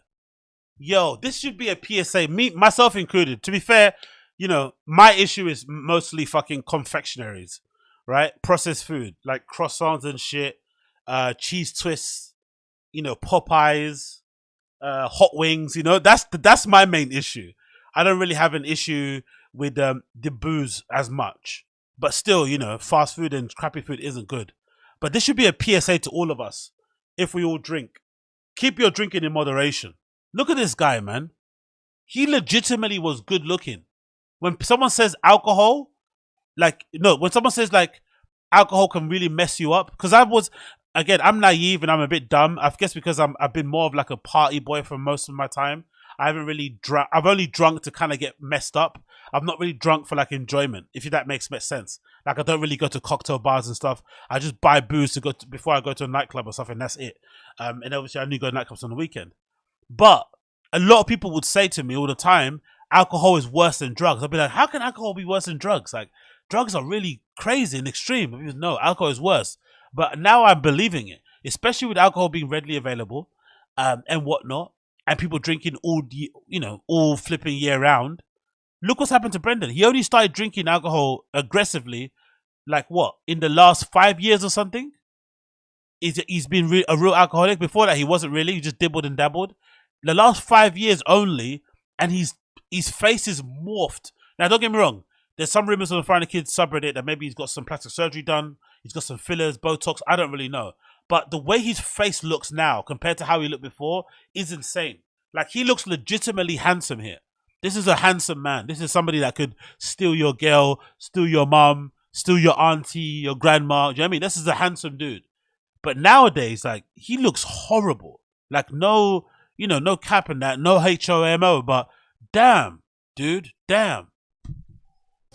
And I go, I think you're off on that. Yeah. I think you're off on this or off on that. And then someone wrote in quotes, he teed off on you. Those words aren't in my vocabulary to describe a fight. Teed off. Also, I would never disrespect Nate like that. In his face like that? That sounds crazy. Have you ever heard of me doing anything like that? Like, we saw the video, you fucking liar. I would never do that, and especially with... However, knowing Schaub's tendencies... It's probably cheaper to kill someone. Oh, it is. My brother found on the dark web, it was like $600. Yeah, but that's not going to work. No, the guy's not You know what I mean? professional. He's like, just Yeah, point me in the direction. That's probably I need the same people that made the Gods website. Yeah. Or sold me those fake cats. Yeah. I'm not sure if this was a joke or an attempt, but it is definitely a Schaubism. I left E because I used to do the pre and post shows for like I the left Grammys E. and Come on, Oscars son. and stuff like that. And the Grammys were on last night, and we were watching the pregame stuff, that show I used to do. Right. Yeah, I can't believe I used to do that stuff. It was a great experience. But you left on your own? Or I left on my own. Yeah. Wow. Yeah. I think, especially at the time, I was getting busier in podcasting and stand up. I really wanted to focus. Stand up's as tough as it gets, so I really wanted to focus on that. Man. That was taken away from other stuff that I owned, and I didn't know the ceiling on on that. I thought was, I don't know where to go from that with that. Where'd you go, Bryan? I used to and then I worked for E. I used to host the Oscars, like do all the red carpet for the Oscars, the Grammys. Yeah, man. Really? Yep. And I got fired because little Uzi Vert walked by and I made fun of his outfit, like lit him up. Yeah. And everyone was laughing. The producer's like, dude. Because he wouldn't do the interview. He was like, nah, fuck that guy. I was like, okay. And went, moo. And they're like, oh, you're fired. It is quite strange. Okay. I think both of those stories are incorrect or lies. The one he told Harry Mandel about leaving E, and then the one he told Andrew Schultz and Akash on Flagrant about him being fired because he got into a spat with Lil Uzi Vert. Do you think Lil Uzi Vert knows who the fuck Brendan Schaub is? The fucking delusion of this guy is insane. I think more likely than not, there's some truth in the Lil Uzi Vert comment. Whereas he basically, yeah, exactly. See? Yeah, there we go. Eddie D said it. Eddie D said it before I even said it. Most likely the Uzi Vert thing is true only because I've got a feeling he did really bad in maybe interviewing or asking some pre-questions with Uzi Vert, Louis Vert's team maybe got back to his team or the E team and said, we didn't like that guy. We thought he was rubbish at what he did. Or the staff recognized really quickly, this guy doesn't work because those guys are, this is primetime TV. They've seen loads of people. They know they can judge who's like got it and who doesn't. So maybe they gave Schaub like a 5-minute chance to speak to somebody. It didn't work out. And then they quickly said in the back of their head, okay, he's done. But they let him tape it and they kind of told him to schedule afterwards. But the idea that he got into some sort of back and forth and he did the crying face emoji face to Louis Vert and stuff, like, it's like, what? That's some like gimmick. But for sure, like Eddie D said, something happened in the conversation that made him got fired. But again, why lie? The truth is still pretty cool. You still got a chance to work with E. That's still awesome. Not everybody gets a chance to do that. There's no need to lie about it. Even if you do get fired, who gives a shit? People get fired all the time. Strange that Rogan continues to keep Schaub afloat, but he is known for his immense generosity and might help out of some level of respect to ex-fighters. I promise I've been in more fights than you, Bryan. How many fights you been in? I love this I couldn't argument. even count. I know you. I know a lot of people. You grew up I know your personality. Two you weren't liars street fighting going all the face time. to face. I was street fighting with my brother. The neighborhood we grew up Sure, in. your brother. It's the way we grew up. B. Were you in a lot of street fights in your life? No, growing up? zero. Zero I street got fight. in one ever in college, and then that's about it. My brother was always the one getting fights and beating me up. But That's not true. That's a lie. To me, someone that fabricates stories this much is hard to be around, but one cannot denounce the effects of CTE, which is the unfortunate price most athletes pay. Hopefully Schaub realizes that one cannot lie on camera repeatedly to millions of viewers without them noticing. Fighting out of Denver, Colorado, Brendan, the hybrid Schaub. The biggest names you know. Every single manager goes, Mr. Schaub. best set we've seen in years. He's like, dude, you're funny, man. I was like, oh, thanks, dude. There he is! There's my favorite white boy! That mean the Arlington where Gringo Poppy was filmed? Wait, is that where that was filmed? Is it? The Dallas Improv, Arlington? I think so, yeah. That's where Gringo Poppy was filmed. No. Dude, tough act to follow. How do you know that? How do you know that was filmed there? I was fascinated by that. Gringo Poppy. Kind of brilliant, kind of brilliantly funny in a way that no comedy special has ever been. Oh man, blessing it. That was brilliant. Big up the guy that made that. Definitely check it out if you haven't already. Really good clip. That's not the fight. Yeah. You're I really did enjoy that documentary or little compilation documentary. What more? Any video over like 5 minutes to me is a documentary. That's how you know I'm dumb. But yeah, big up that guy. Big up that guy. Next on, let's move on. Have you guys heard this? Someone shared this earlier today on the Friday Kid subreddit. But these guys, these Scottish guys. Is that a good accent to say Scottish? Scottish. I'm from I'm from Edinburgh. Glasgow. Scottish. Anyway, it doesn't matter. These guys' podcast is called Levered, and it features two UFC fighters. Two MMA fighters. One guy's in the UFC, one guy's in Bellator, I think. You got Paul Craig, and the other guy I remember is Chris Bungard. I remember him from Bellator. So those are the two guys on it, and another guy who they got in it. And they speak about, guess who they speak about? Brendan. Brendan is worldwide. I'm not the only, English-speaking motherfucker that's out here speaking about him. Also, the Scottish don't seem to be too keen on him. And keep an eye or ear open for this guy's impression of Brendan. He didn't even say a word to Brendan. They never had a conversation, but look at how he was able to judge and figure out who Brendan is as a person just by looking at him from afar.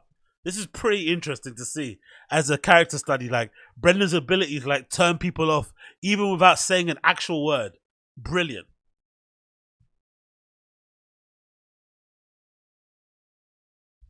Doing the workshop, which is just like, what a place. It's just like basically rehearsing and acting and stuff, and I hadn't never done anything like that before. And you did do stuff like Gary would take 40s through the back and one. Let me lower it down. Okay, it's too high. Let me do it 480. He did tell a real story, and then, right, yours is real. 3s have to make one up similar to that. We had to go through it and we had to act a story out in front of like 20 people. And then they'd say which one was telling the truth. That's pretty cool, man. If you're a good bullshitter like myself, I won every time, and I wasn't telling the truth. Not me. I don't know if that's a good thing or a bad thing. So good for acting. It was so stuff like that, and then we go through the script. There's a scene in Supply and Demand where an old Irish woman sings an old Irish song. Mate, that was sad. Cuddling her daughter that just lost her man. And it gave me goosebumps, and it was like the music kicked in, and it's proper. It was nice, man. Like what they've done, the way they've shot it, and that. They're talented guys, passion. But before I continue, talking about accents, have you guys seen the clip of that random guy trying to fight Ian Gary in a fucking parking lot somewhere? I guess it's after the UFC fight. He was on his John Jones card, and he's dressed like he's got a tuxedo on and a nice shirt and loafers. He's going somewhere, and he's getting into an argument with some dude in the parking lot. And the guys around him are trying to tell him, yo, dude, stop, chill. You don't know who that is. But he's in like, the guy's in like man mode. He's like, no, fuck you. You don't know who I am. You don't know who I am. And Ian Gary's just like laughing, telling him just calm down, calm down. I'm thinking, oh my God, bro. How do you get into a shouting match with a UFC fighter, not realize the UFC fighter, actually want to fight him? Imagine, that guy could have been in hospital right now. Like, people are insane out there. We'll see where it goes, man. We'll see how it goes. It meant a lot to everybody. I'm like a psycho guy that's playing guns. I feel like terror. Do you guys in the chat understand this? By the way, these are thick, super thick Scottish accents. Even I'm just about picking it up. And stuff like that. Actually, let's get the subtitles on. Let's see what the subtitles say. Let's get the captions on. So I don't think it's got to end well for me anyway. And my wee cousin's shagging my brother-in-law, so I don't think it's got to be ending well. But I'm looking forward to some of the scenes that I'm going to be in anyway. Look, there's nothing there. Brilliant. I could come along and just dress like a fucking scumbag in the background. You could both be in it. Aye. I could be an extra in Vikings. Okay, you got that? Yeah, I'm got that. saying nothing, mate. Nah. Chuck dirt on Okay. you. Here comes a Brendan. Here comes a Brendan. Maybe Vikings. The way you fucking treat women, you could fit in back. Mate, I treat women impeccably. Dragging them with that. My wife's very well treated. I am sure she is. She is. Have you done the hoovering? Hey. If you're watching this podcast, make sure the hoovering. She doesn't watch, but if she does, she listen. No, she's not allowed TV or that. not allowed a phone on her. The dark arts, right? Mate, I've been watching so much of his stuff again. Theo Vaughn's. Here we go. Here's a Brendan bit. Get him on. Yeah, good man. Did you see Brendan Schaub's coming to Glasgow? I was about to bring that up actually. You're not going to go and see Brendan Schaub. No way. How can that sell? We've scheduled a few times. I think it was. How can that? Who's going to that tour? Where is it? Fucking the O2. No, surely not the O2. Surely somewhere the smaller one. Jimmy, let's check where. Aye, go and check and see where this is. Brendan Schaub's playing in Glasgow. I think it is the O2 Academy. Is it? It will be. Well, Michael Bisping. Just get the Michael Bisping sold out. UFC fans like, hey Brendan. I'm me.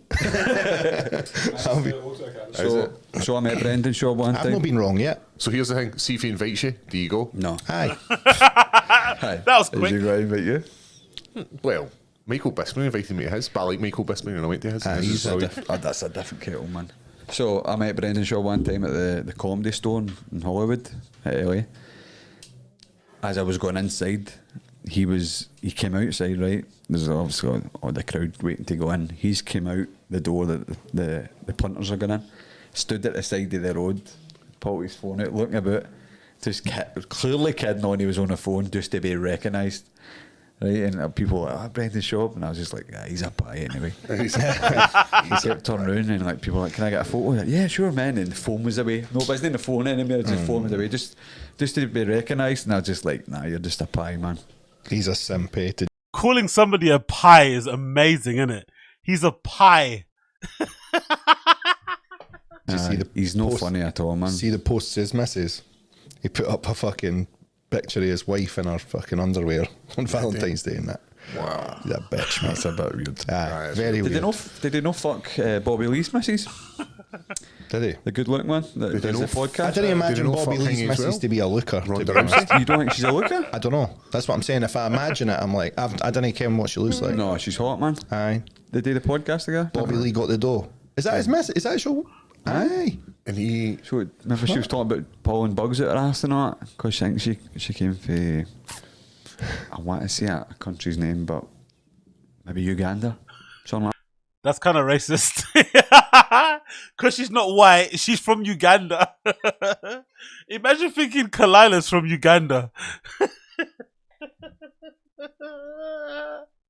The school system in Scotland isn't the best, is it? Uganda.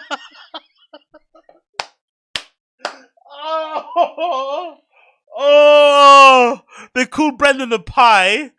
They said Kalaila's from Uganda. They took the piss out of him for posting a picture of his wife on Valentine's Day in the lingerie. Oh, mate, these guys are quality, man. Absolutely quality. But she doesn't look like she's from Uganda. Where does she look like she's from, mate? Maybe Mexico. Maybe Mexico. Mexico might be closer, but imagine going for two guesses and you go for Uganda and Mexico. What? When's the last time you met a Ugandan Mexican? Can you please tell me? Holy shit. No, she's hot though, but I'm sure Brendan Schaub banged her, man. Before Bobby Lee was in there? Or? No. Oh, he rides his mate's birds? Yes. Is he one of them? Look, I'm sure this happened. I thought everybody knew, but aye. He was cut with Showtime, wasn't he? Because he wasn't funny. Because he was employed by Showtime. Did you see what with him, he called his drink, his alcohol? Tiger Thick. Tiger Thick. His son's called Tiger. I don't give a fuck. That's the worst name. That is the worst name ever. And that's what his dick's He's called. Thick. Tiger Thick with 2 ice cubes. Tiger Thick, 2 C's. Oh, you don't sell that here? All right, okay. Talking about sales. Yo, that was brutal, man. You know why it's so brutal? Because they don't really know much about Brendan, but the stuff they do know about him, it immediately lets them know that they're not fans. And they just talk about him like a piece of shit. This is the worst thing possible that you'd want. They don't know you too well. They don't want to get to know you too well. But what they've heard is enough for them to make an impression of this. Yeah, I'm not sure if Paul Craig is the host or if they're all co-hosts together. But I think it's all three of them together. They do this podcast. It's called Levered. Let me get up on full screen so you can see it. Let me get the subtitles off. But it's called Levered. It's here, right? It's called Levered. Is it Levered? Levered? I think it's called Levered.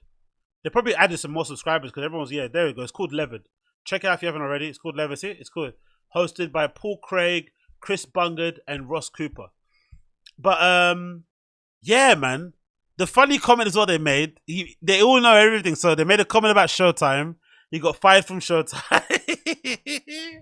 They said he's the kind of guy who who likes to fuck his friends' girls. Because, you know, those guys exist, right? The kind of guys that, you know, they seem to get a hard on when you get a girlfriend and they suddenly want to start chasing after them as well. Very annoying. It's the kind of thing that usually happens when you're really young only.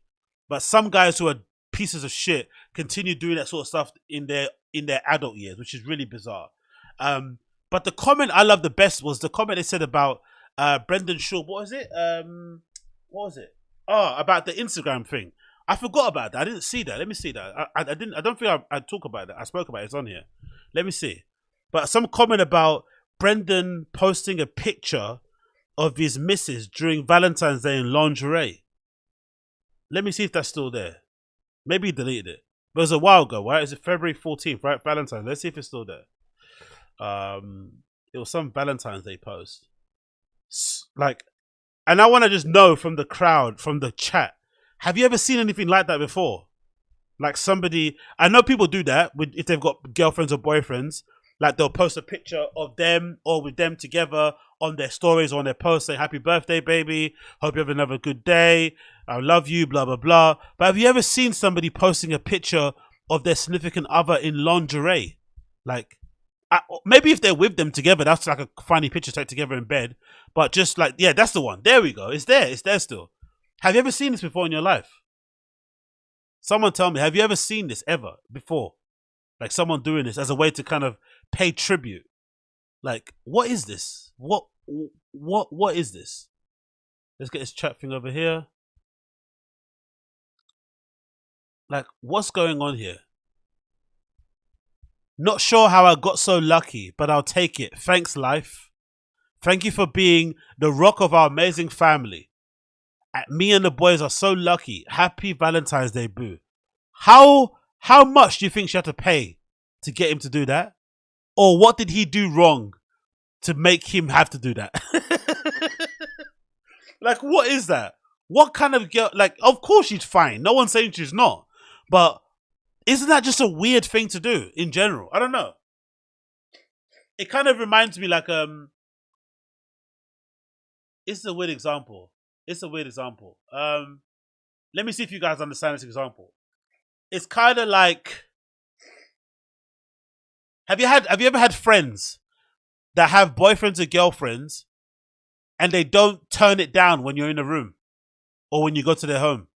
So you might go to their home to check down, to hang out with the boyfriend, and then, you know, maybe you're friends with the boyfriend and then the girlfriend's at home, but then she walks around the house with, like, you know, a t-shirt and panties on and shit, and doesn't try to, like, get dressed or, like, look decent because you're in there. Like, they start fooling around in front of you and you don't know where to put your eyes. Do you know people like that? Maybe they're that kind of couple. You know what I mean? Like, you're just talking to them and then you turn around and then you're watching the TV and you just hear moaning. And you turn around and he's flipping finger blasting his girlfriend in the kitchen. And you're like sitting there like, what should I do?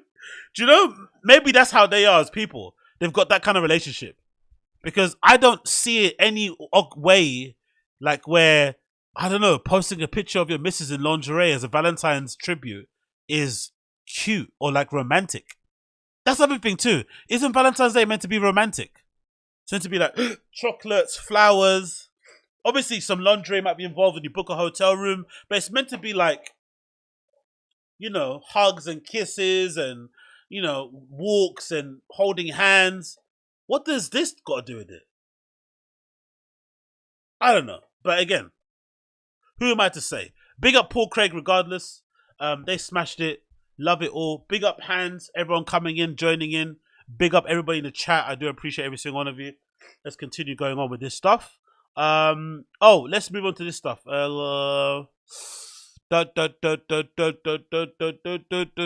That's a no from me, people saying on chat. Let me quickly move this. Actually, I need to get tissue as well, don't I? Bear me one second, get tissue.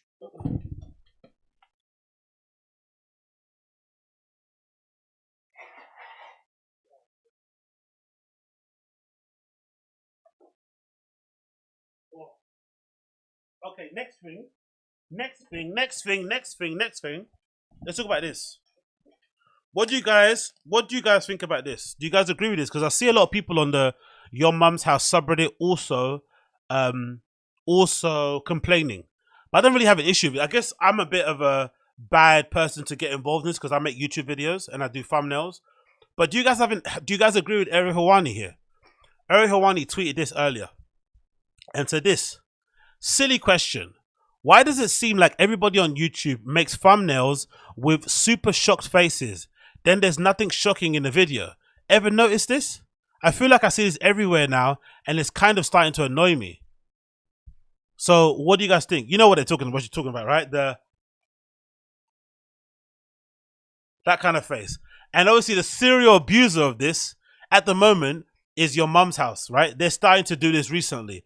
I don't know why, but like all of a sudden their kind of thumbnails started to become like, I think they've kind of improved them now, but the earlier ones like these were really getting under people's skin on the Your Mum's House subreddit. People really used to hate these. So what do you guys think? Does this bother you? It doesn't really bother, like I never see it. I don't know, maybe because I know the YouTube game and shit, but I don't know, unless I want to watch the video. I mean, I'm weird there. I don't get sold to watch a video by the thumbnail. Like I just know if I'm going to be interested or not. Especially now you got this hover function. You can kind of see some bits of it as you hover your thing over it. So it's never really just a thumbnail that's going to get me interested. I'm going to just watch it if I want to watch it and not if I don't want to watch it. It's not really a big concern. It doesn't really like bother me that much. But another person who's a serial abuser of this is, of course, the Frighten the Kid. They've started to do this now. And their ones are even more redacted because the pod is nothing like this. So they've got all these like, they've got all these, funny poses they're doing, right, for their thumbnails. But the actual episodes are never as like funny as the thumbnail, There's nothing about the thumbnail that's reflective of the actual podcast itself. I don't really know. It's not really a bother to me at all in the slightest. Like I said, it doesn't really bother me in the slightest. I watch it, I keep it going, and it is what it is. But hey, yeah, Zach and Andrew Schultz as well does the same thing. But I guess if you're not a serial YouTuber, like we all are here, it probably is quite annoying. But if you are used to the YouTube game, you just know it's kind of unfortunately part and parcel of the game because YouTube incentivizes it. I think they make people get, they basically put in a position where if you do create a thumbnail that's a little bit crazy and extravagant and out there, like a Mr. Beast type thing, you do see some return from it. So most YouTubers just do the thing that obviously works best for them and just keep doubling down on it. So I get why Ariel's annoyed by it, but unfortunately that is the platform, innit? YouTube kind of just promotes that sort of thing, pushes it, and people do oblige. Moving on from that, we have to talk about this. Oh yeah, we got to do this, don't we? Fucking hell, Conspiracy Social Club. Okay, cool. So Conspiracy Social Club is now back on flipping YouTube for some reason. I'm not sure what happened. They were doing it on Patreon for a while, innit? I wonder what happened on Patreon. Maybe they got thrown off of it. But somehow Conspiracy Social Club has now made it back onto YouTube, and I wanted to check out a recent episode and see what they're talking about. Let's see how long we can last watching this. So this is their channel, as you can. Oh, it's just a new channel, I guess. As you can see here, it's just started. It's called Deep Waters. That's the @ Deep Waters Deep Waters CSS, Comedy Conspiracy Social Club. If you want to subscribe to them, you can. This is the latest episode they got now at the moment. It says Sam and Bryan break down 15-minute cities, how Einstein was a fraud, and where Timbuktu is. Why does Bryan Callen do this, man? Why does Sam Tripoli do this? Anyway, let's see. Let's just see what this podcast is saying. Conspiracy Social Club with Bryan Callen and flipping Sam Tripoli. Jesus Christos. Hopefully let's get this thing down so it plays properly. Is it gonna do? Cool, done. Okay, let's see. Sam, you don't know what an exosome is. Yes, I do. You're just Brian. saying stuff. Brian, I do know what it is. You're talking in the air. I do know what Sam, it means. you talk in the air. You're a crazy person. Yo, the first thing you notice straight away, the audio quality is not the same as the Fire and the Kid, innit? They definitely use whatever equipment they got left over. I'm talking, because my equipment isn't the best either, but there definitely is a dip in audio quality immediately. Can I get a side to Sam here?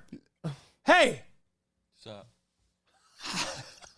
Hey, I need a moderator in this insanity. When people ask, is everything a conspiracy? The answer is yes. Let's try it again. No, we're... oh my God. We're like 2 seconds in. You'll bleep that out? Yes. I didn't realize we were on Christian Cruise. We're always on. For the first show, it's always on. I'm just saying, guys, if you're wondering why Sam's voice is so raspy and why my voice seems to really be a siren call, and it's very, very clear, it's because of the way I eat. I have lion's mane mushroom running through my body. I've got a Oh, no, you're having a laugh. I used to drink because it was habitual, just because it was there and it was something to have in my hand. I didn't touch it. Did I snack at night? No. Used to be a little fruit fly. I was a little fruit fly. Brian, I don't drink, and I'm doing a lot of fasting. Not doing the best with sometimes. Have a couple M&Ms once. Is this a face of somebody that doesn't drink? Is this a face of somebody that only does multivitamins? Is this a face of somebody that fasts?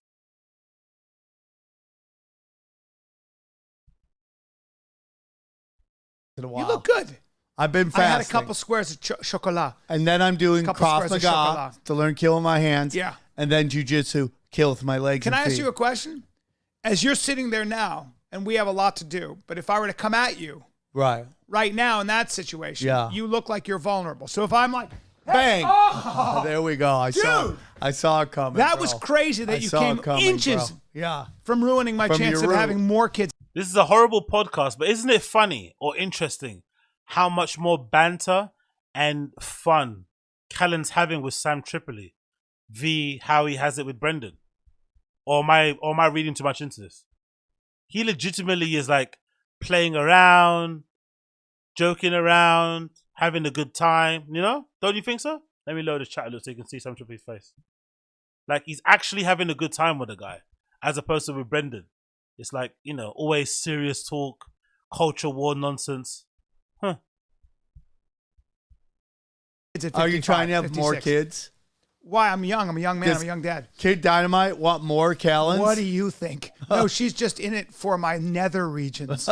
She's just in it for the vigorous lovemaking that I deliver. Can we talk about what's not going to have kids? And that's Dylan's pants. Dylan, what is going on with those You wear pants? depressing. You Dylan wear looks upset. Off black, off beige, and just charcoal. Very serious. Charcoal. I don't know what I'm wearing. Clothing. Winter. It's winter. That is not a winter look. It's drab. Yeah. Get better clothes. I wish you were my size. I would give you some great clothing. You look like you're ready to go break dance in the forest. Go to True Classic. They've got amazing clothes. They really do. They really do. I'm wearing True Classic jeans right now. Bryan, where are you going to be? Is that a sponsor? Are they? Oh, Jesus Christ. Dude, I'm going to be in Nashville, Zany's, sold out Saturday. Hey. By the way, unpopular opinion. I fucking hate when comedians plug their dates. If I find you funny and I want to see you perform, just tell me your URL and I'll go check myself. Hey, I'm performing. I've got some dates this weekend. If you want to check me out, my website's in the description below. That's it. Why do you have to list all the dates like as if you're going to remember? Oh, he's at Zany's in Ohio. Oh, I must call them. Zany's in Ohio. Bruv, just shut the fuck up. Tell me your URL. Tell me to click the link in bio or the description and I'll check for myself. You have to list all your fucking dates. Like, what the fuck is this? They probably remember their dates better than they remember their own fucking kids' birthdays, these guys. It's fucking annoying. Hey, guys, so let's get some tickets for Friday and Thursday. And then I'm in at Sony Hall in New York City, March 11th. Shut up. Bring up NAR Country. GNAR Country. This is a guy who said, I'm going to try to do the craziest things that is a sport for only people under 35 years old. And he wrote a book about actually doing it. So when he studies at 50, flow. Yeah, so when you put yourself in a really dangerous situation like that, when you're 53 and you have to like jump and flip in the air, yeah, you have to go into flow. And so he's been obsessed with the idea of flow forever and peak performance at our age. He's like, why not? What can you do in your 50s, right, in your 60s, in your 70s? Like, what is it that's possible? And he actually used his own body as a guinea pig. I did a podcast with him. You remember? And he's like he stays in really good shape. But he's written 14 books. Man. 14 books. And today I got a video from him. He's like, I wrote the most vulnerable book. It's my experience. If people hate it, it's like you're special and people hate it. Yeah. It's so everybody's in the same position. Yeah. Especially when you put yourself in it. So I go to jiu-jitsu now, and I like to do my dates. Oh, really? Jiu-jitsu. How original. You're a comedian in LA and you do jiu-jitsu. I would have never guessed it. Is there no other physical activity you could do apart from jiu-jitsu? Nothing at all? Zero? No other sport in the world apart from jiu-jitsu? Why? So you can look like a badass. And you can what? Choke out hecklers. Who's heckling you? Who wants to fight you? Who do you want to actually fight? Why are you learning a martial arts when all you do is perform in fucking comedy clubs where people are covered in warm beer? What are you doing? Why are these guys all into guns, all into jiu-jitsu, all into hunting? Don't they have anything else to think about or they're interested in? Come on, man. At some point. I'm sorry. Okay, no, it's all good, dude. So I go to jiu-jitsu now, and I'm really amazed that my mindset is so much different than the 4 other times I tried starting. Yeah, because you're not doing coke before you go. Because I walked in with defeat. And for the first time ever, I have this kind of just whatever happens, happens. Oh, that's interesting. You know, and it's just like I haven't gone in there going, oh, I can't do this, which I did all the time. And I'm like just doing it. There are little things that I have to work on, like just my core strength. I have to get stronger at core, which isn't allowing me to do certain things. But it's like I'm 3 sessions in.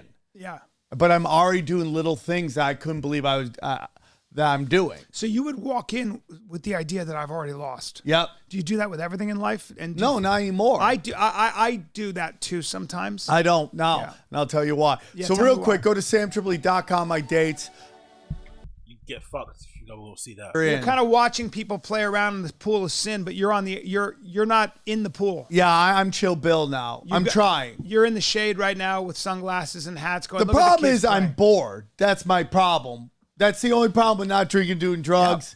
Boredom sets in a lot. Well, and I can. By the way, just from my experience of being a habitual drug taker and a drinker, especially on the weekends, especially around people, because I've legitimately done it and been sober around my drunk friends and high friends.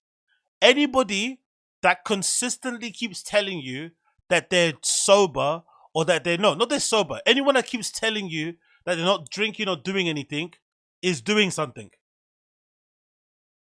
I'm sure you all know this, but anybody that keeps saying, "Oh, I'm not so boring," they're definitely doing something. They're just hiding it. I don't know why they hide it. I don't know why they're lying to themselves and lying to you, but it is a thing.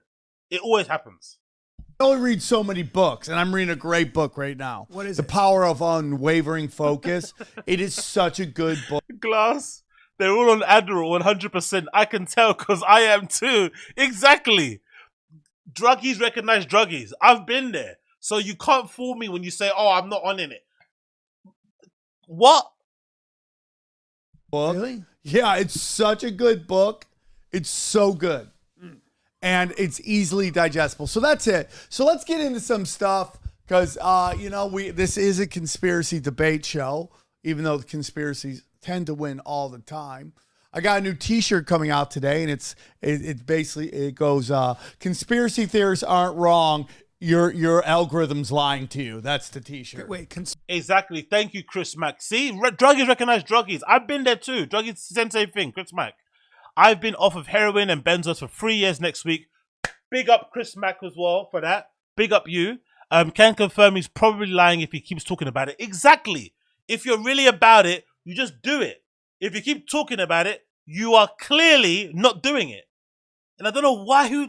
I wonder what that is. Because everyone does it. Bert Kreischer does it too with his drinking. "Oh, I'm sober, but I had a wine the other day, but I didn't drink beer." Like, what is it about these LA guys that they have this weird, like, everything's like they're always on some sort of fad.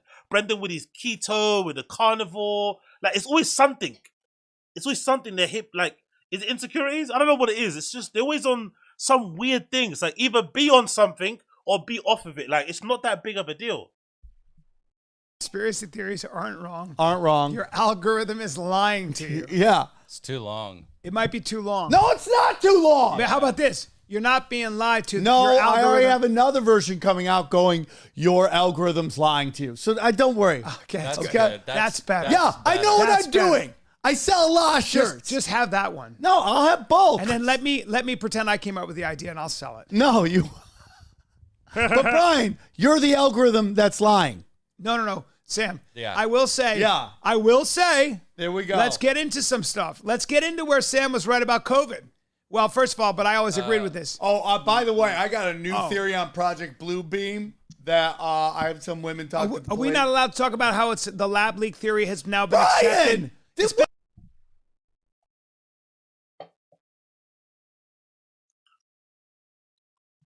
I'm 9 minutes in and I already want to tap out. 9 minutes in and I already want to tap out.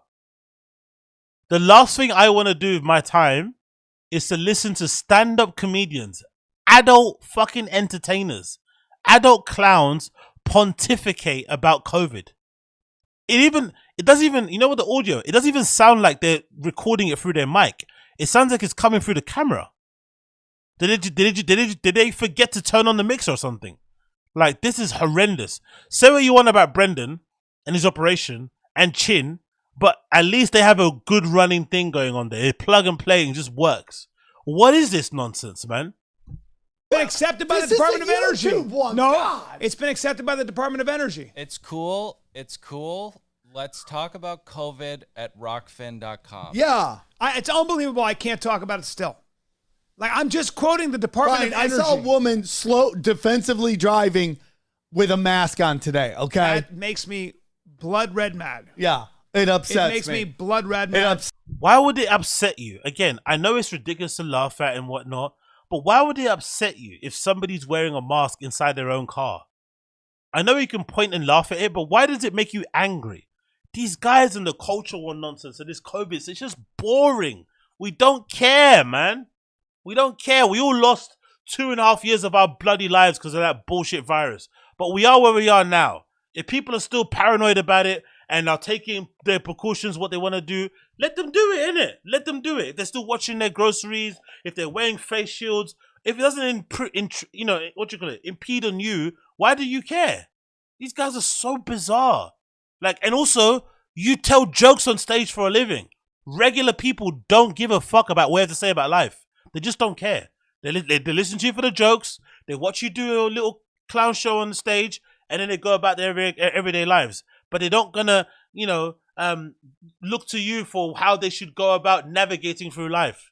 Bloody hell. Upsets me. When they're not looking at the data coming out of the CDC. My favorite part of this whole narrative is that they're trying to make you believe in viruses. But anyways, I want to move on to... Whoa. Okay, so that's what's... What? He doesn't believe in viruses.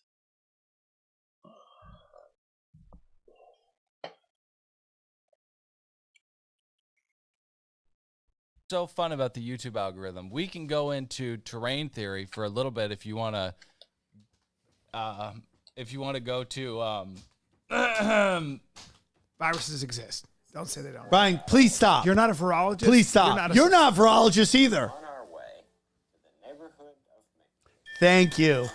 There we go, Bryan. Who does that apply to? Sam. Thank you. What? Thank you. What? Thank you. Because you say some of the dumbest shit stuff. Okay, that's how. It's a little bit. Hold on, buddy. It's called Cox postulates. Okay. Cox postulates. Yeah. Do you know what that means, Bryan? Exactly, Bryan. No, exactly. You don't know what it means. Okay. You're not allowed to just pull something out. I can't. I give up. I can't do this. I can't. It's 11 minutes. I can't do this. Maybe another day, but I can't today. This is too much. I can't. 11 minutes. I can't do this. I cannot. Maybe another day, watch one in full properly, but I can't do this. I cannot do this. I can't do this. We have to move on. I can't do this. I'm sorry. I can't. No more.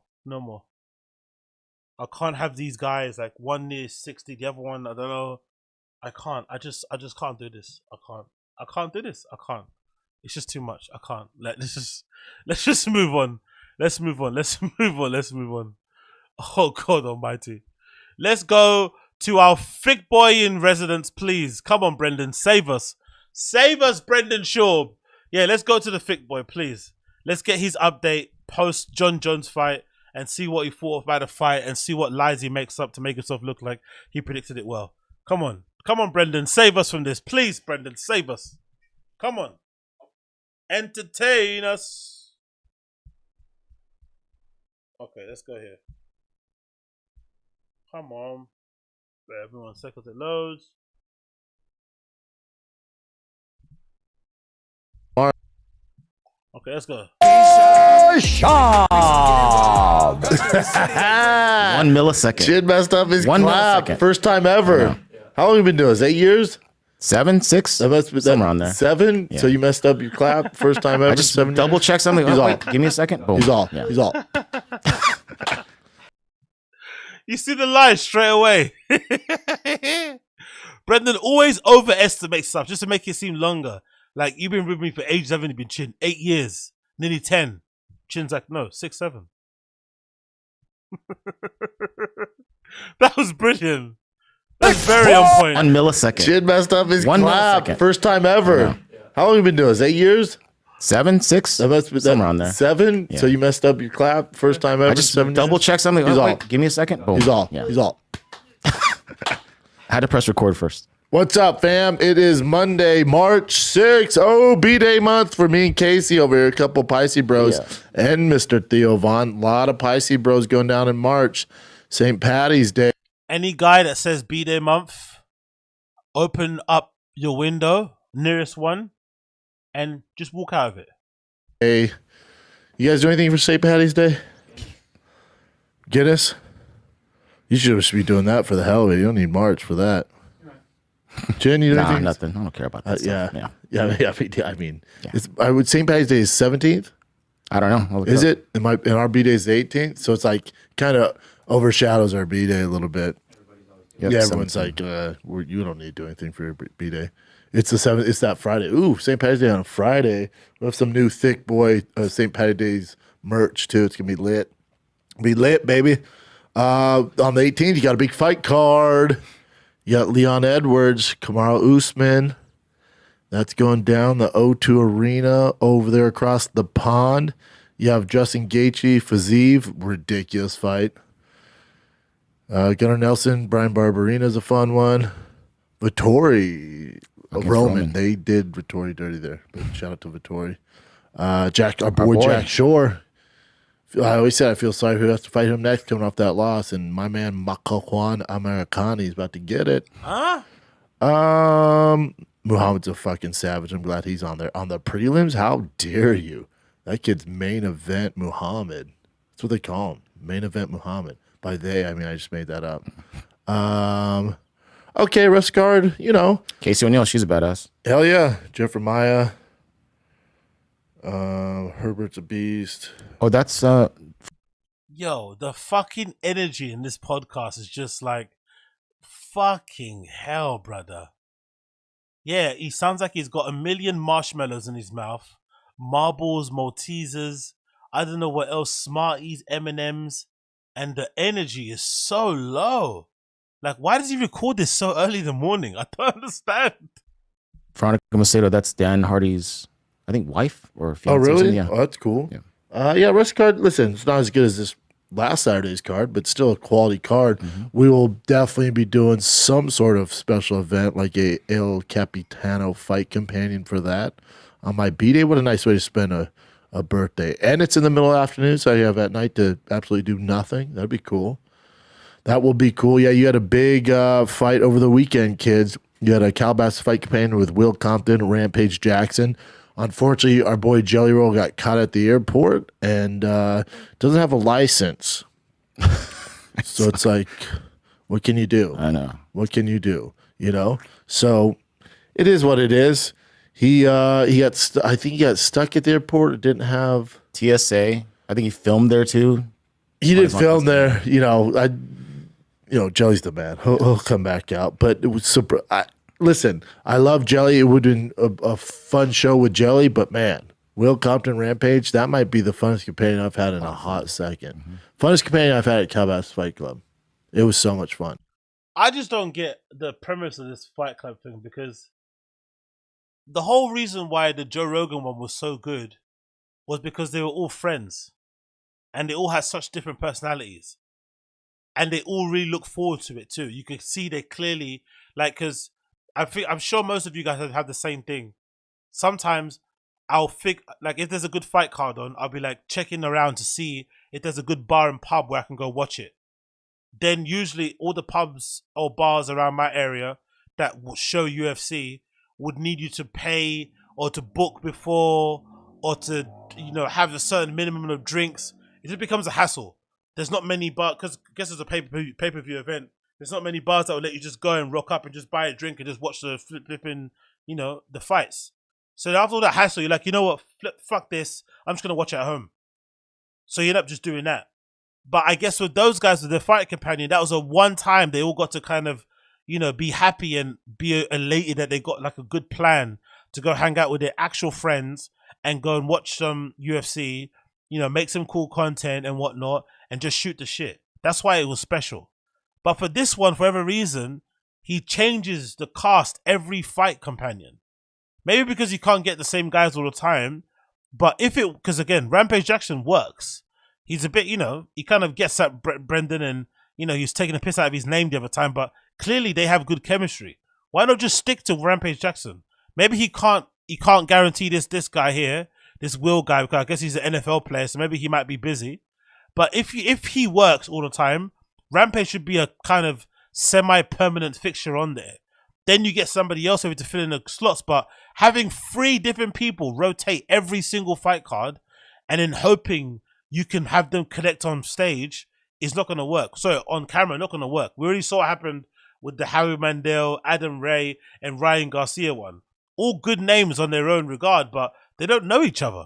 And they suddenly have to create this like fake chemistry on, like, you know what I mean, on stream, like in front of people. It's just bizarre. Just, you know, pick a group of people or don't.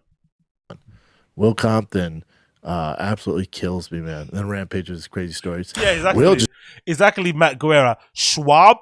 What's that? Schwab? Just would not get off on how much would it cost for Rampage to have a penis in his mouth. I know. Locker room talk, you know? It was so much fun, though, man. I had such a blast. Shout out to both those boys. Listen to Will Compton's podcast, Busting with the Boys. It's all over, but he's a barstool dude, so you can find him there. And Rampage doing the damn thing. Rampage head to Thailand, I think, this week to train with Bob Sapp for a month. So we'll see how that goes. But yeah, grand old time. I never you can take that off, Jane. You can bring me up the card. I never watched those I never put too much into the fights when I'm drinking with my buddies and doing other substance, you know. So I always have to watch on Sunday, which I did. And what I tell you about Jon Jones. Now, Bryan Callen on Fighting the Kids Get On Me, I think we bet $2 or $3 grand, so that's cool.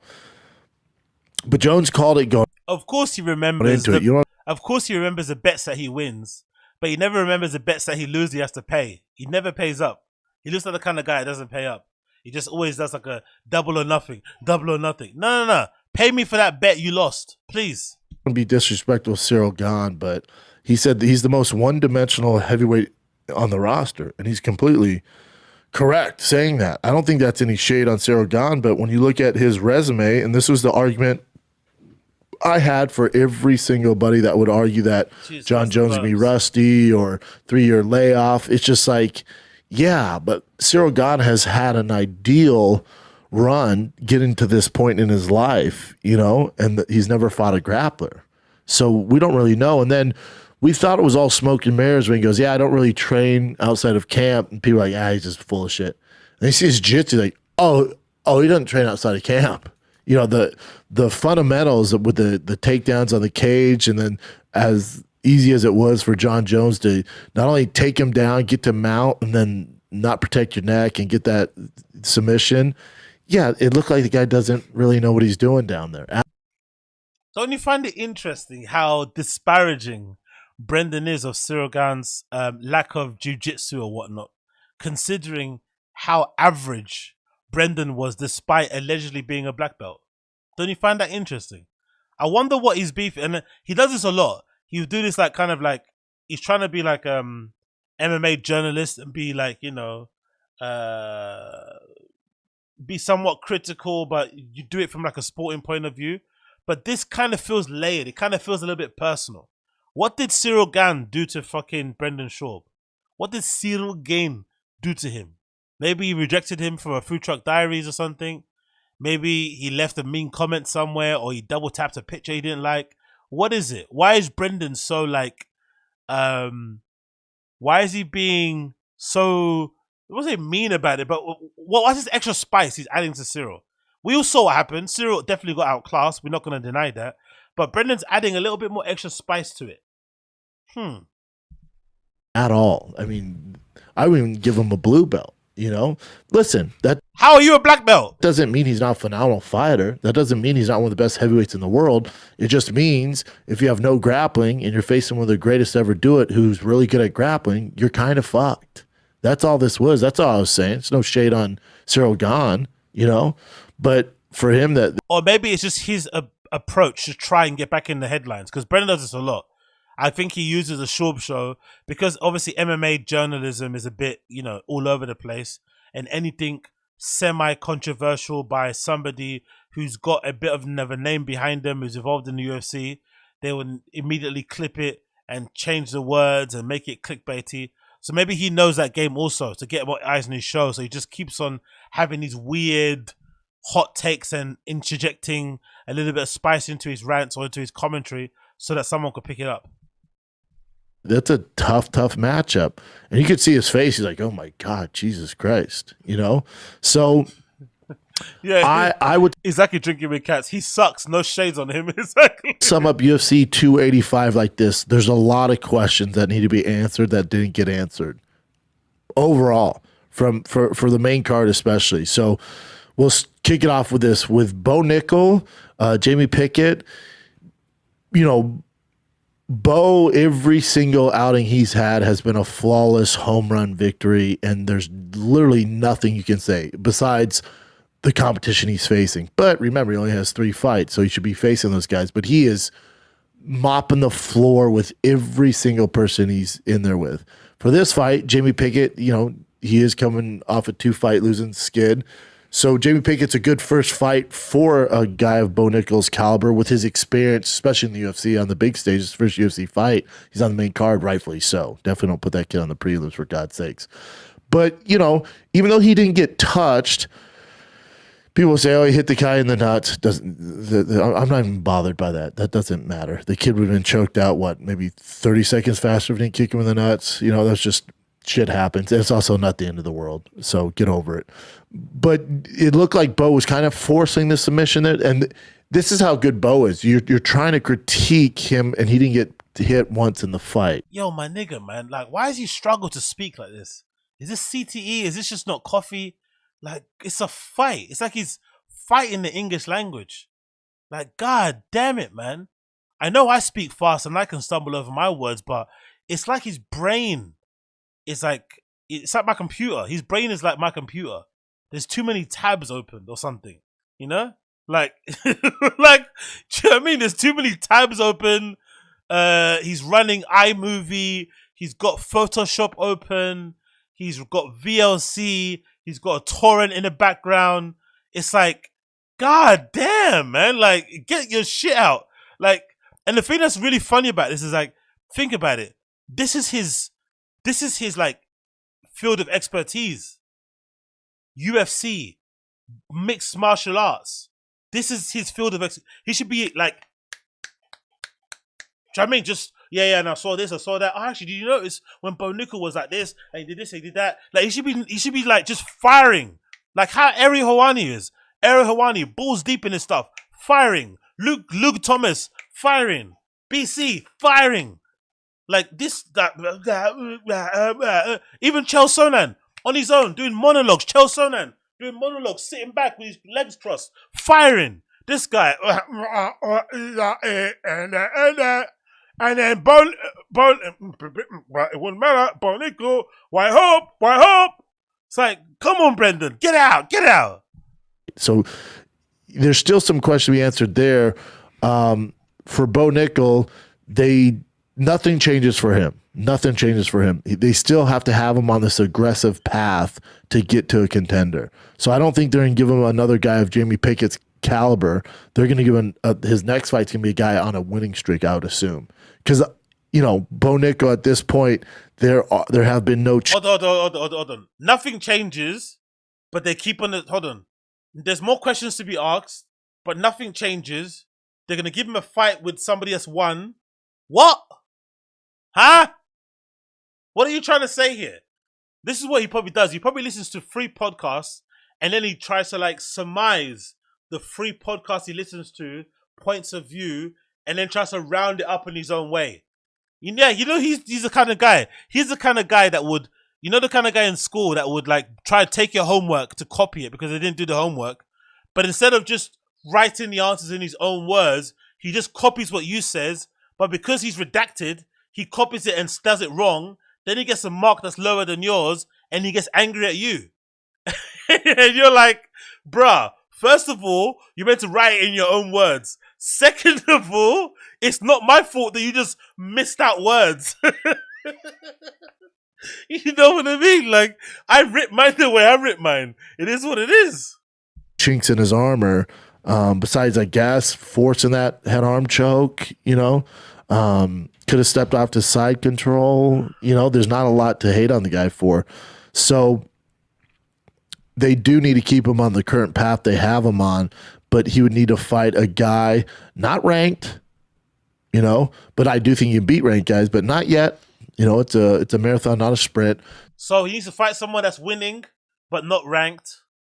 Keep him on the same thing, but change it. My guy, I'm so confused. I'm so confused. So I think they give him next a guy who's maybe on a 2-fight winning streak, maybe a 3-fight win streak. Definitely has to be coming off at least 1 win. So then that's the next step. And then, you know, he's 2 or 3 fights away from being right in the top dogs there. So he's gonna be a tough outing for anybody in the top 15. But real quick on that too. So I guess what is it? Is it SOS muy confundido or something? What's that in Spanish? Or is it este muy confundido? How do you say that? I am very confused. Would it be estos es muy confido, or would it be es muy confido? What would it be? Who speaks Spanish in this chat? Because I am muy confido. Estoy muy confundido. Okay, thank you, Diego. Estoy muy confundido. Estoy muy confundido. This is what Brendan's doing to me. I swear to God, this is what's happening to me. I'm getting so confused. I want to just start speaking Spanish today because this is horrible. Jamie Pickett's team is going to actually try to do an appeal, which we all know never really works, right? No, it's literally just a waste of time. Oh, that's why you think you Big lost? up, Margot. Yeah. It wasn't because you got taken down. It wasn't because you're shitty, you know, head arm defense. You know, none of that's, you don't have to take any accountability. You think the only reason you got taken down and choked out is because you got hit in the nuts? Come on, dude. Take accountability. You fucked up. You got taken down. Taking accountability, you said you could beat fucking, what's his name? Hey, super chat, big up Luis Garza. Knows nothing on sports, politics, social issues, etc. Exactly. This should be his, look, Luis Garza, this should be his field of expertise. When you see me ranting on the Agostino Zinga show, I'm flying off the handle. I'm in gear 7. I had people on the Agostino Zinga show, the latest episode, in the comments saying I was on meth because I was speaking so fast, right? And I'm guaranteed I'm not on meth. I've done a lot of drugs, but I've never done meth. So I was not on meth. I was just really enthusiastic and I was nervous. I was live streaming and I wanted to talk about myself and I like trainers and fashion. So I was just going, right? So you'd think he should be doing the same thing with MMA. He should be doing the same thing. But instead, because you got kicked in the nuts and you think you got choked, but it's like, brother, man, I don't know, drink another Happy Hippo or whatever you got, or like I've never, like I don't know. But yeah, big up Luis Garza, appreciate you. You were getting taken down no matter what. You're also coming off a 2-fight losing skid. This is 3 now, you know. So just take it. And both said he hit the leg, not the groin. So yeah, both said yeah. But even if he kind of touched the nuts, okay, okay, that's a good point. Yeah. Were you gonna not get submitted? Yeah. Were you not? Did you get hit in the nuts? And like, oh my god, my takedown offense is so good. If you didn't hit me in the nuts, he would never have taken me down. Never. How dare you? Gamrot had a good win. Jalen Turner's no punk. Split decision 2. I saw people calling for Gamrot deserves the winner of Gaethje Fiziev. Maybe. I mean, he's what? He's. Oh my god, bruh! Oh my god! Spit it out! For fuck's sake! Oh my god! This is hurting my brain, man. Like, bruh, what is wrong with him? Like, what is wrong with this man? This is your sport. You were a former UFC fighter, a legit heavyweight, top 15. You were there and thereabouts. You retired early. This guy didn't retire 2 years ago. How long was he last in the MMA? 10 years? 6 years? 8 years? It's been a long time. You've been just doing stand-up comedy, standing on stage doing terrible Mexican salsa cookie jokes and shit. Your brain should be okay. Come on, man. What is the deal here? Wake up. Wake up, brother. Wake up. Won 1 out of his last 2. You know, he did lose to Dariush, but before that, he was on a streak. So I don't know if he's there yet. I would assume the winner of, especially if Fiziev wins, he gets a title shot. So he's not going to fight Fiziev. I could see if Justin Gaethje wins, but the caliber Justin Gaethje's at, I don't think Gamrot's there yet. Hold on. Who's this Fiziev he keeps talking about? Who's Fiziev? Let's see who's Fiziev. I got a feeling you spelled that name wrong. Fiziev. Who's Fiziev? How's Fiziev? Fiziev? UFC. Who's that? Do you pronounce his name? Is that how you pronounce his name? Rafael Faiz. That's not Fiziev. It's not pronounced Rafael Faiz. Isn't he Portuguese or something? No, what? Oh, it's from Kazakhstan. Jesus Christ. Okay, cool. I thought he's Portuguese. He's from Kazakhstan. Let's see how you say Rafael. Let's see how to pronounce. Because I've got a feeling he's not even saying that name right. Faiz. Okay, here we go. Let's see how you say his name. You keep saying Faiz. Who the fuck is Faiz? Let's see. If he's right, I'll give him a credit. If he's right. Because he's getting on my nerves here. If he's right, I'll give him a credit. But let's see what Faiz sounds like. Come on, my computer's like fucking Brendan Shaw's brain. Rafael Fiziev. Rafael Fiziev. Should we believe this guy? Should we believe? Who the fuck is? This should be a Conor McGregor thing. Who the fuck is that guy? Like, who the fuck is that guy? And why would he know? Who the fuck is? Okay, bless you, man. But let's go to the actual person. Okay. Let's say Faiz. Let's say Fizzy. Let's see what he says. The actual fighter himself. Let's see what the actual fighter himself says. Come on. My computer's acting like Brendan's brain, but it's all good. Ladies and gentlemen, referee Chris Tione's called a stop to this contest. I'm gonna get taken down. No. La. Declared the winner by knockout. Then I might take me off. What?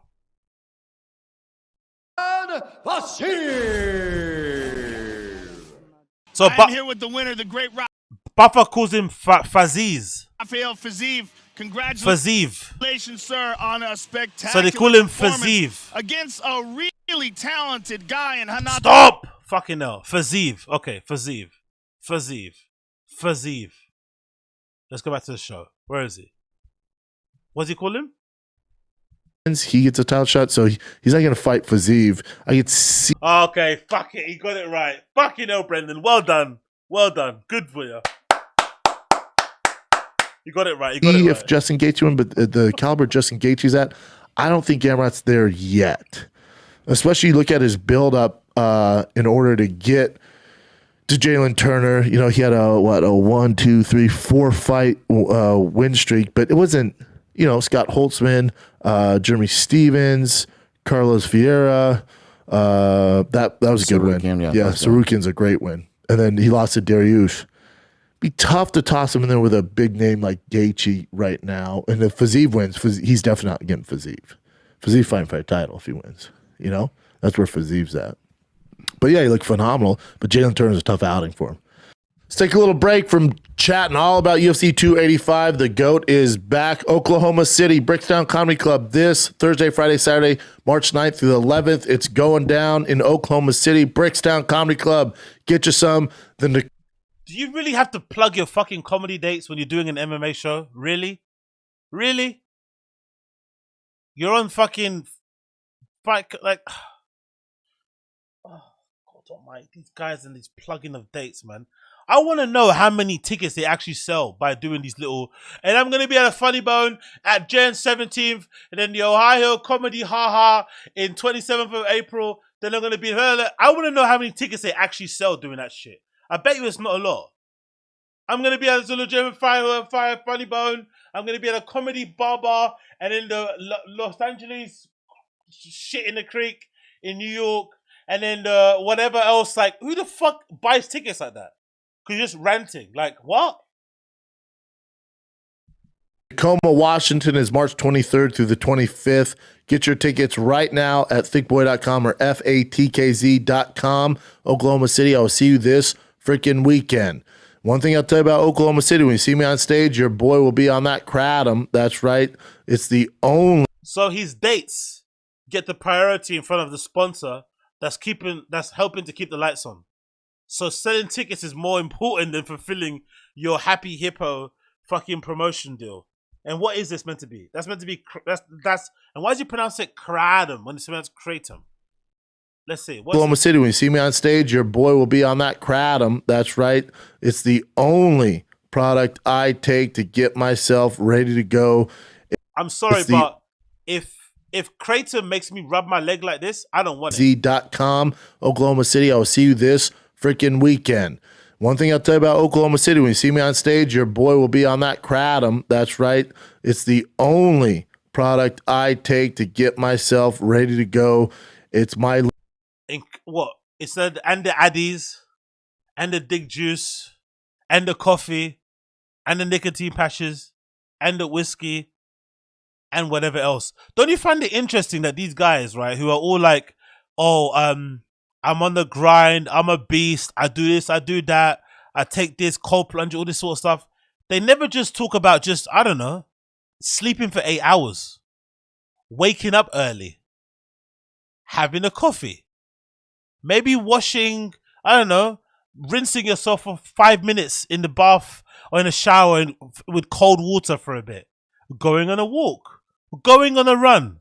It's all these hacks and shortcuts that don't really work, because Brendan isn't the most articulate or well-spoken guy in the world, and his brain literally looks like it's malfunctioning in real time. So whatever this kratom thing does, he's not the best advocate for it, is he? Really? He's not the best ambassador for kratom. Really? Huh? In any facet. Limitless pill, and I only recommend this product because I actually use it every single day. It's kratom from Happy Hippo, happyhippo.com. I use it every single day. It's the only kratom that I We don't believe that shit. trust to get stuff done. It keeps me in a good mood. It keeps me well balanced. I feel great. I use this shot right here. I have in the case right here. Usually I drink all of them so they're never around me, but this is the kratom shot. This is the highly concentrated Happy Hippo sour apple. They have butterscotch, which I love. So get you some, man. It's the hidden gem. Kratom is unlocks your so get you some, man. It's the hidden gem. Kratom is... It's a hidden gym. Is there a gym in it? Do you take one and you roll out the gym? Or is that one of those things that you put in water and it kind of expands? It's a hidden gym. Scotch, which I love. So get you some, man. It's the hidden gem. Yeah, English language kicks this guy's ass, man. It's fucking brilliant. Kratom is unlocks your limitless. Your brain limitless. It's nothing. Is unlocks your limitless. Your brain limitless. It's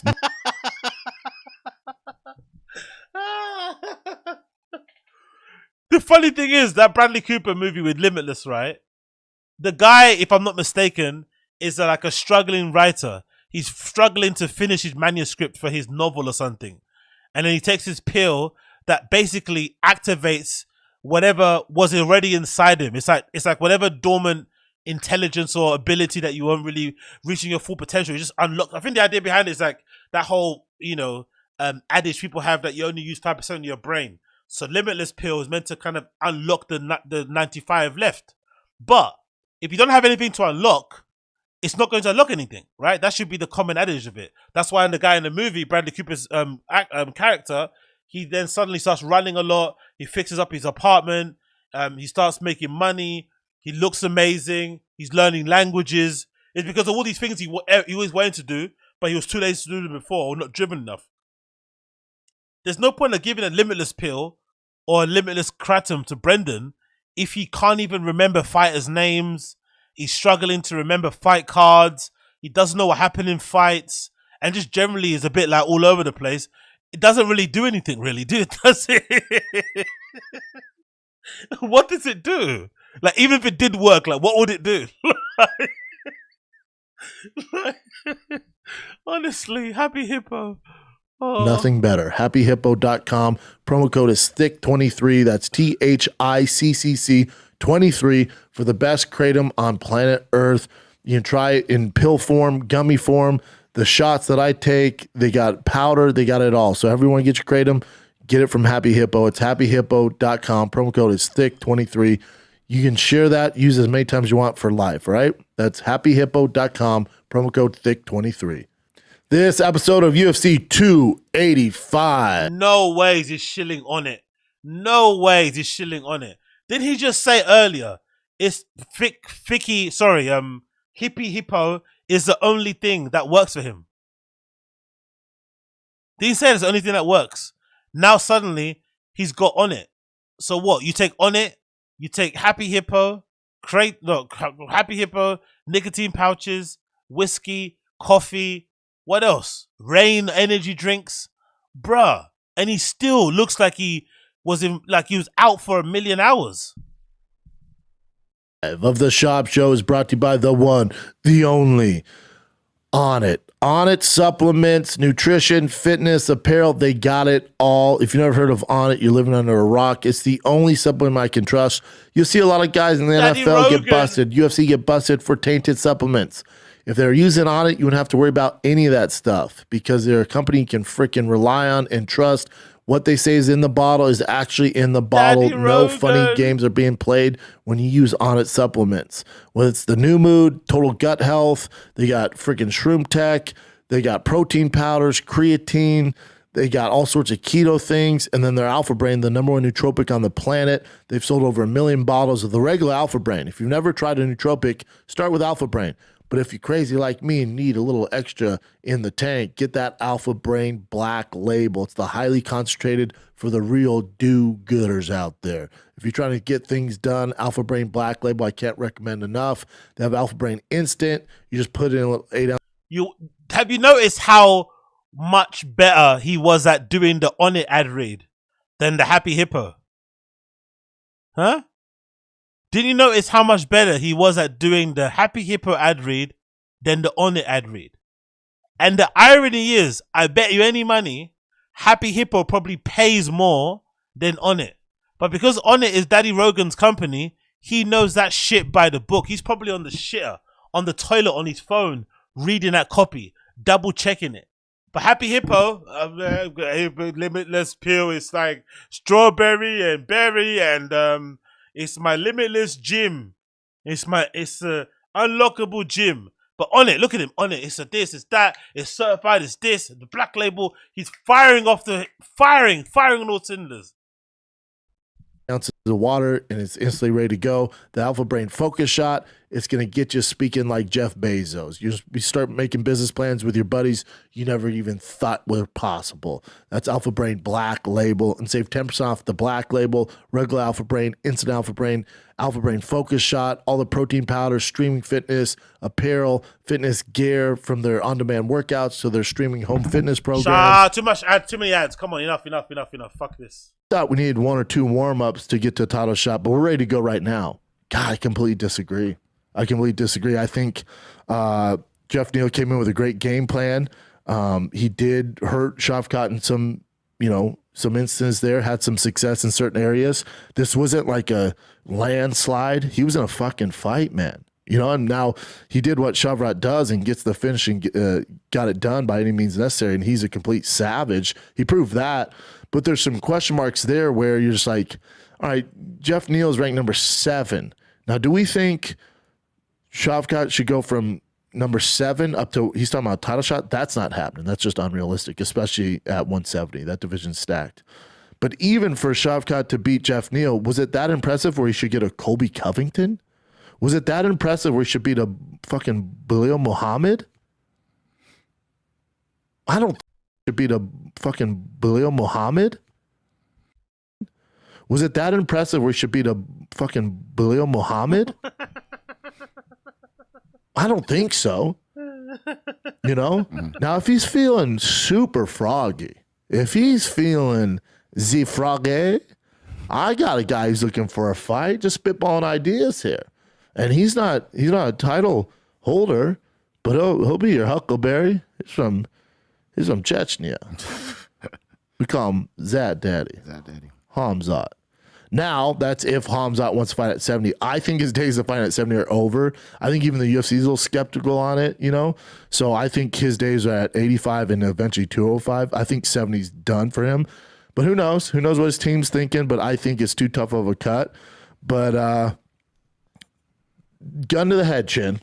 Maybe not a gun, like a plastic gun, not like a real gun. I'm not like, who do you think's gonna win? Who fucking tell me? Suck your dick. Wait, tell me who's gonna win or suck my dick. Cut. That's how you know Chin and Brendan are actually hanging around each other too much. The way Chin jumped in there with a suck your dick joke was so bizarre. Like, he sounded kind of happy about it. Suck my dick, Brendan. But look. Gun to the head, Chin. Maybe not a gun, like a plastic gun, not like a real gun. I'm not like, who do you think's gonna win? Who fucking tell me? Suck your dick. Wait, tell me. I'm not like, who do you think's gonna win? Who fucking tell me? Suck your dick. Suck your dick. But if you want me to, I will do it. Like, Chin, man. Jam, man. Relax. Chill out, bro. Chill. You could tell Chin's a bit. He's a little bit frustrated, isn't it?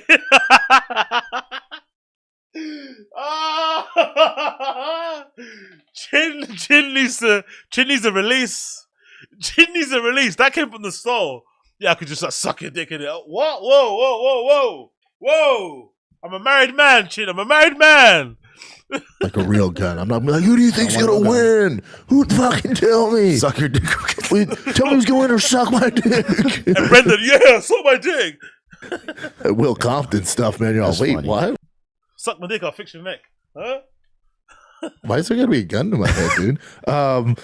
Who would you take over Shavkat at 9 versus Hamzat at welterweight? He's still thinking about it. Brendan can't concentrate. Brendan can't concentrate. He's still thinking about it. Look at Brendan's face. He can't think. He's still Take over Shavkat at 9 look. versus Hamzat at welterweight. Look at Chin. Hey! Chin is thinking about it as well. Holy shit. Oh, Chin is like, whoa. The boys, eh?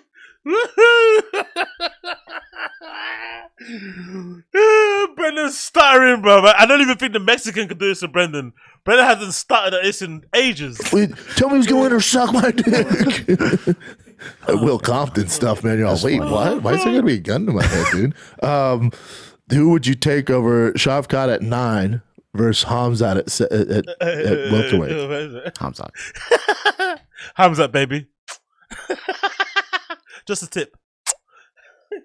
Yeah. Who would you take over Shavkat versus Colby Covington? That's a good one. I don't know. I would lean towards Colby, but me too. Yeah.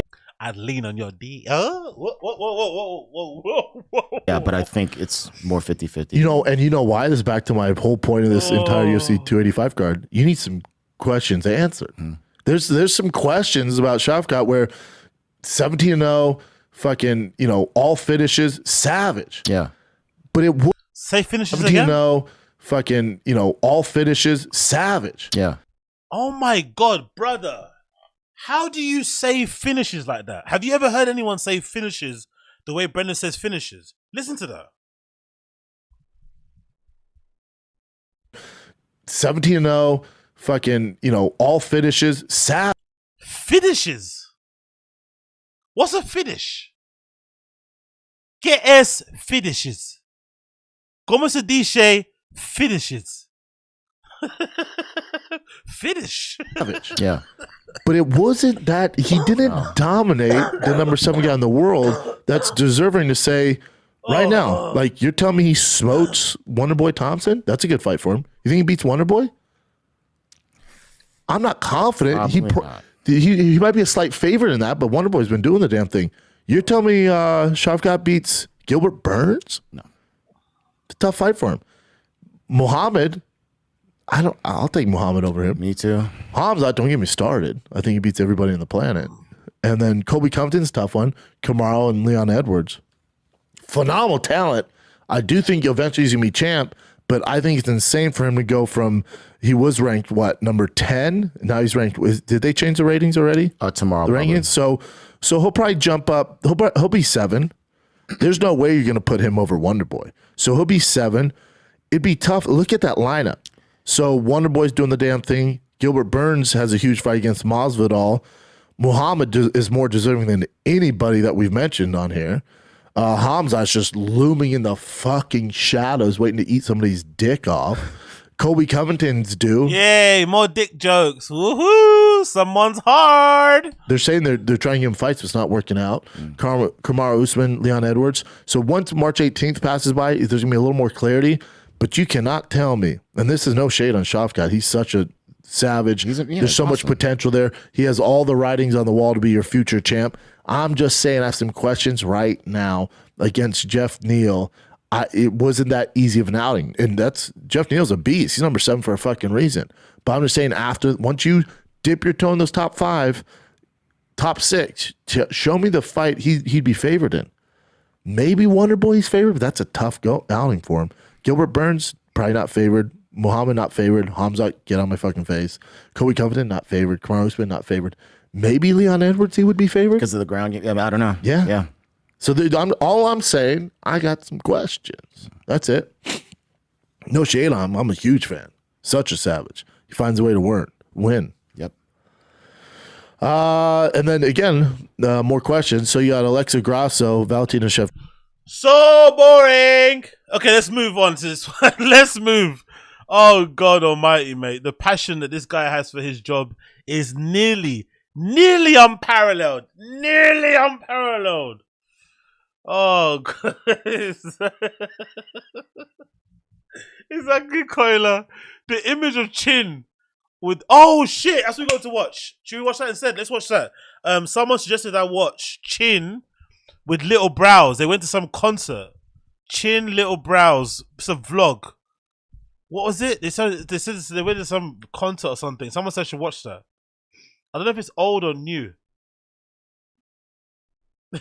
Okay, it must be this.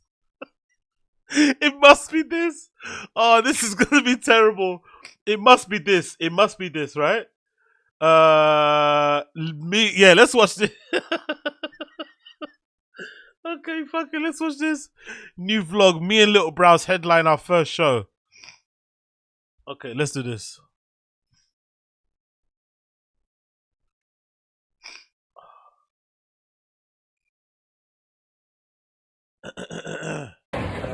I also love this thing in LA or in entertainment industry over there, right?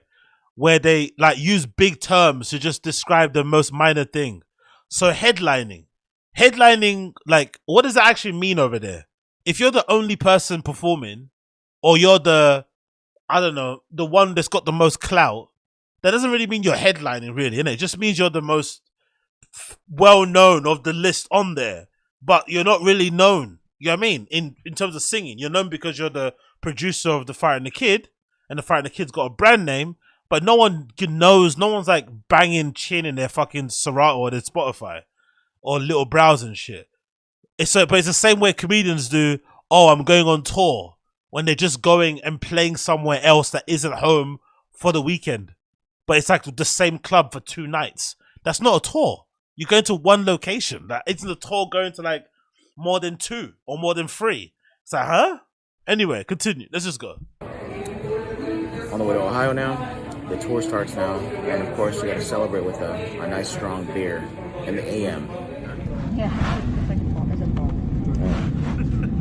Chin's always whispering in his vlogs, isn't it? The tour starts now. Why is Chin always talking like his mum's at home or something?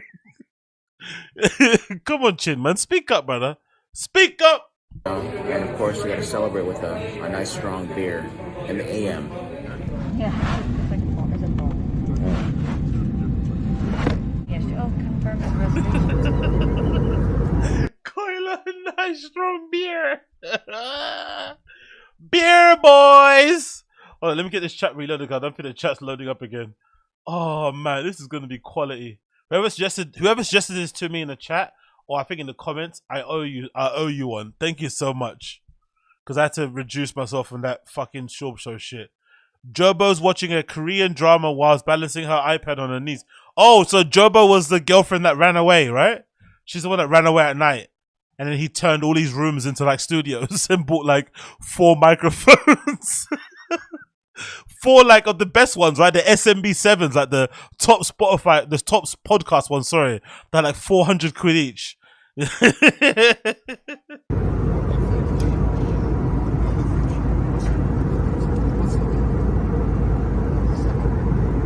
Hello, welcome to our Airbnb in Cincinnati, Ohio. There's a bathroom. Cool. Let's take you over here. What is this? Closet space. Our shoes. Kitchen. A what? The video prior to settling in. Oh. And here's the living space. Small TV, really far distance to the small couch. The view is pretty cool. See?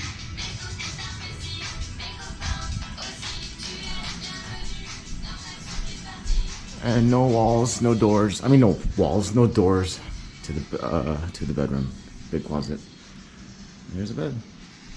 And that's about it. There's a fan all the way up there. We're here at a place called Abigail. The drinks we've had so far are really good. We love yours. Love yours. R.I.P. Jobo, wherever you are. I know I know the hustle. The cheese plate. There's my drink. That's a left on Bremen. She got a Grigio. White Negroni. A white Negroni. Oi, what did she say? What did she say? How dare you? What did she say? White Negroni. A white Negroni. Negroni? What? Did she call me a white nigger? What did she say there? Did you guys hear what she said? Grigio. White Negroni. A white Negroni. Oh, okay. Negroni. She doesn't really like her drink, but I like mine. All right, we're gonna get our food now. Peach and heirloom tomato salad. Peach, heirloom tomato, balsamic burrata, and bread. Yeah. Fucking. Next day, yo, how fucking boring are these lot, mate? Next day, that was all you did.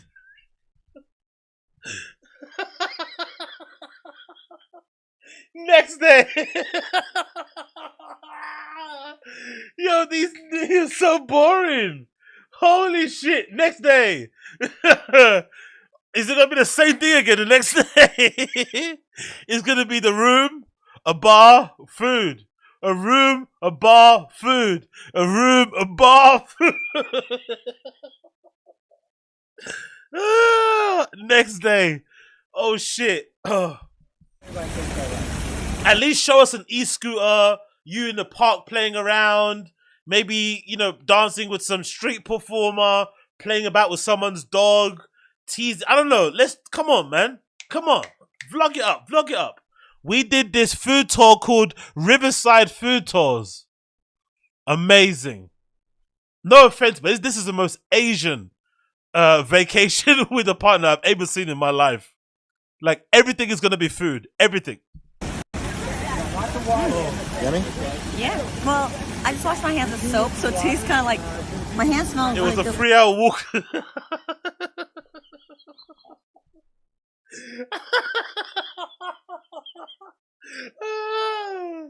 They went on vacation and walked for 3 hours to eat. Are you fucking nuts? You're on vacation and you walk for 3 hours. Yo, Amy, walk on, my G. You walk for 3 hours to get food on vacation with your girlfriend. Like, what the fuck is going on here? That soap is really good. You want to try it? Oh, my eyes.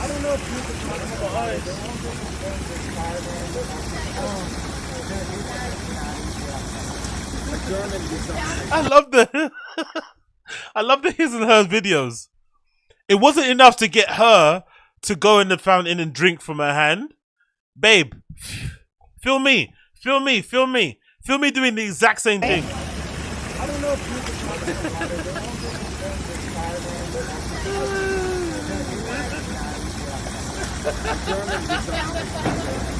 What the fuck is this? Oh my god, what kind of vacation? Oh look, so this is what? Before he got his neck broken, his leg was broken. Oh my god, man. Oh my god. Thank you for being a friend.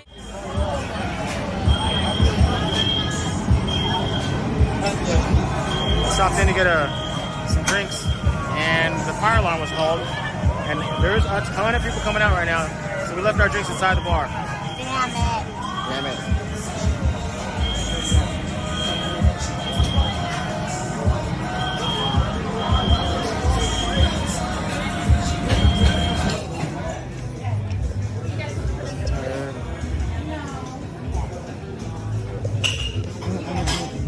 Hey yo, why are you doing reactions to Chin's vlogs? Because I have no life and no real friends. That's why.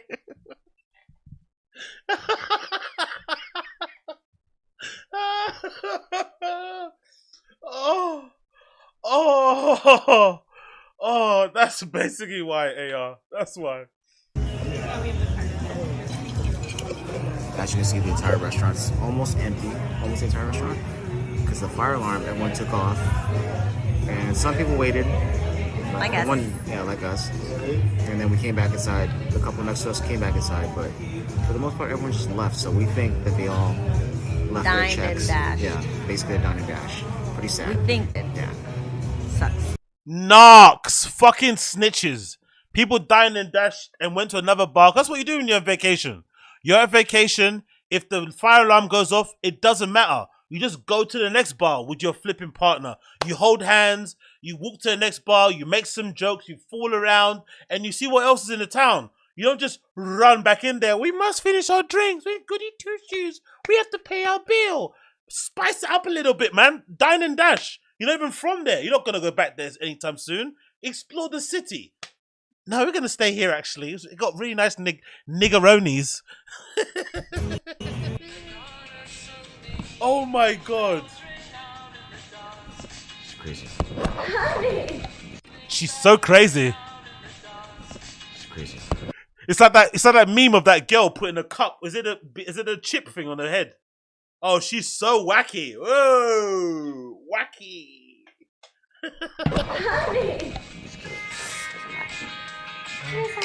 But to be fair, Chin does look more human here. You know, this is what he needs. He spends way too much time with thick boys, way too much time with Brendan, way too much time with the other guys in there. You know, he did look more. There's more vim to his face. You know, he needs a little bit. You know, he needs to be woman, me. You know.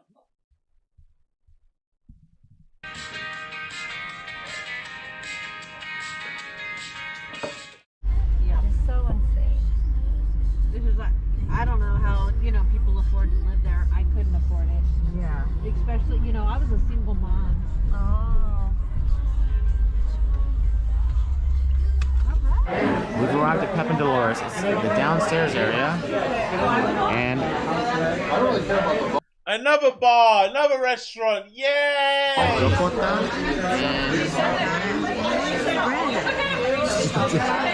Bread ricotta. Apparently bread ricotta is like a big thing here. I get that. Sourdough. Grilled sourdough. That's the bread. I thought I had a very strong and masculine drink. Yo, Chin is a little bit. His chin got a little bit of touch of the. Does Chin have a touch of the? Why is Chin's face like that? Does he have something going on? Like, what's happening? I thought I had a very strong. What's going on with Chin's face? Masculine drink.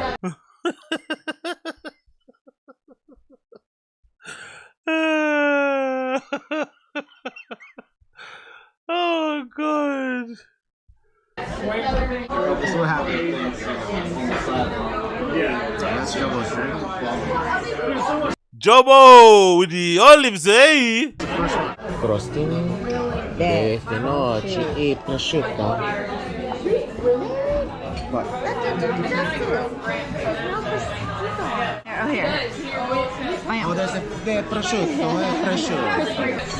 It's an 18-minute video. We're 4 minutes in. Oh my god. That's really good. But we had so many carbs already. We're gonna dive into these. Finish. Look at this. So Joba says we didn't finish all the bread. And then we ate pasta That much. more carbs. Yeah, We did a good amount of walking today, but not. we did. And my leg is now almost healed. So yeah, good stuff. Anything better. Old fashioned. Slightly dirty Tito's martini. Slightly dirty Tito's martini. I just said that. Grisio. Sunday sauce with meatballs. Gricia. We're done and so full. Here's the aftermath.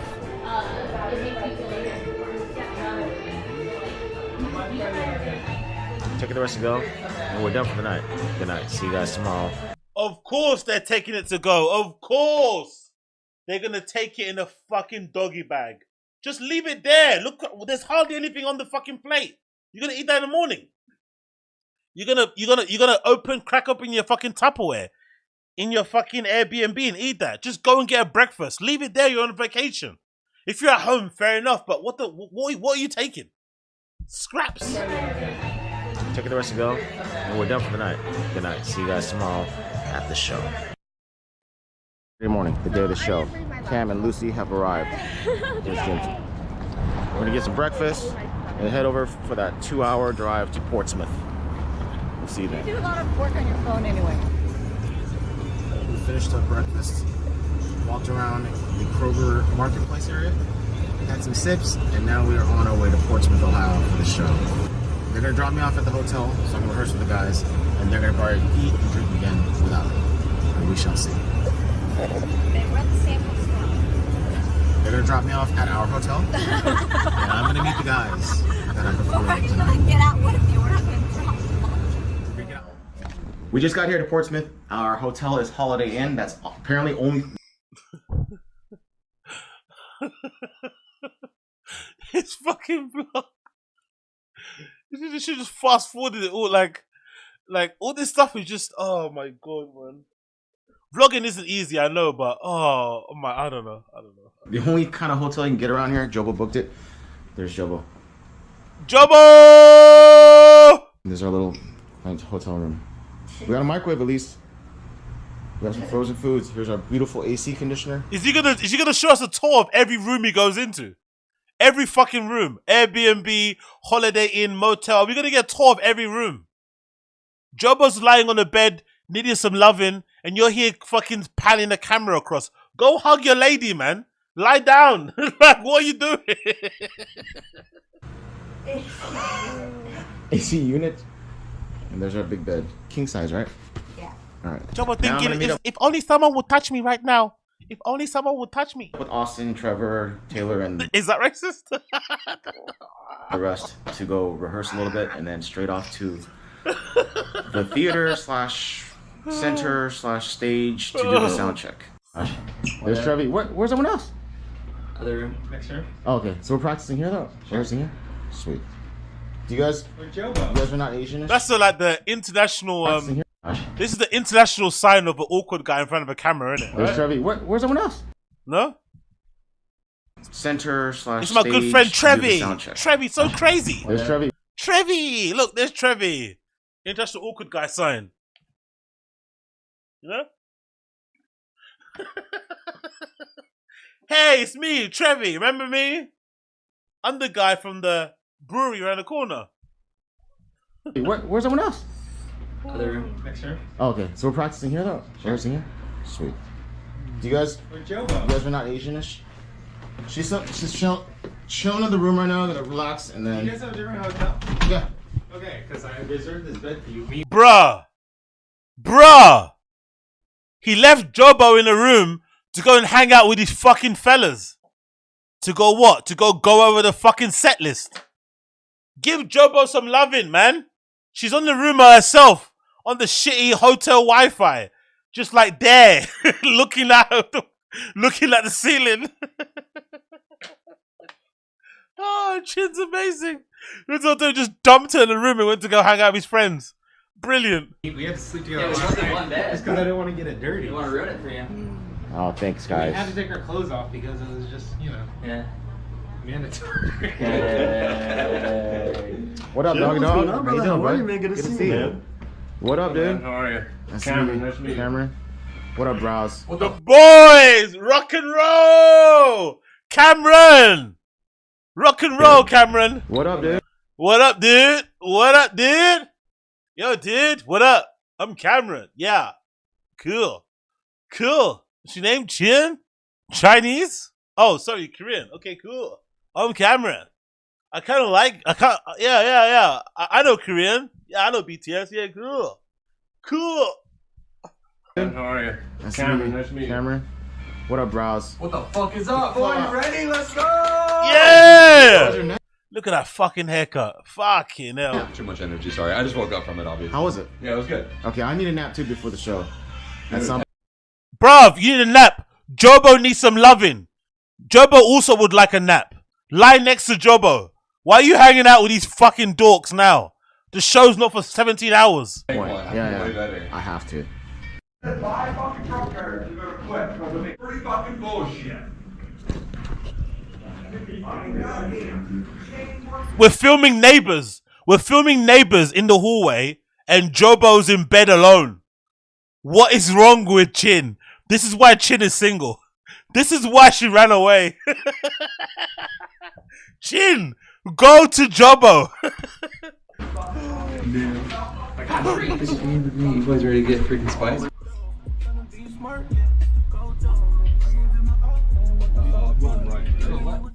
I'm like, we're making a U-turn, right? Sometimes it makes things hard, it makes things harder. Oh, pounds of hand sanitizer, We're at the loading dock, and I guess we're gonna get into the stadium or whatever this is. Oh, you're at the loading dock. Oh, you at the loading dock. We're here. They're gonna No way. You're at the loading dock. Whoa, that's the loading dock, man. Whoa, the loading dock. What? The loading dock? Whoa! That's crazy, man. Yeah, I'm Cameron. Cool, cool. Loading dock. Alright. All we do is arena tours. VIP escort service. Damn, I'll go in the back. Okay, thanks. Oh. Max, Chin. Nice to meet you, man. Nice to meet you, Chin. Oh, my baby.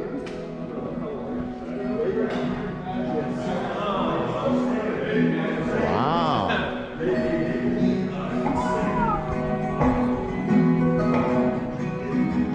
There's a guitar here. Someone's playing guitar.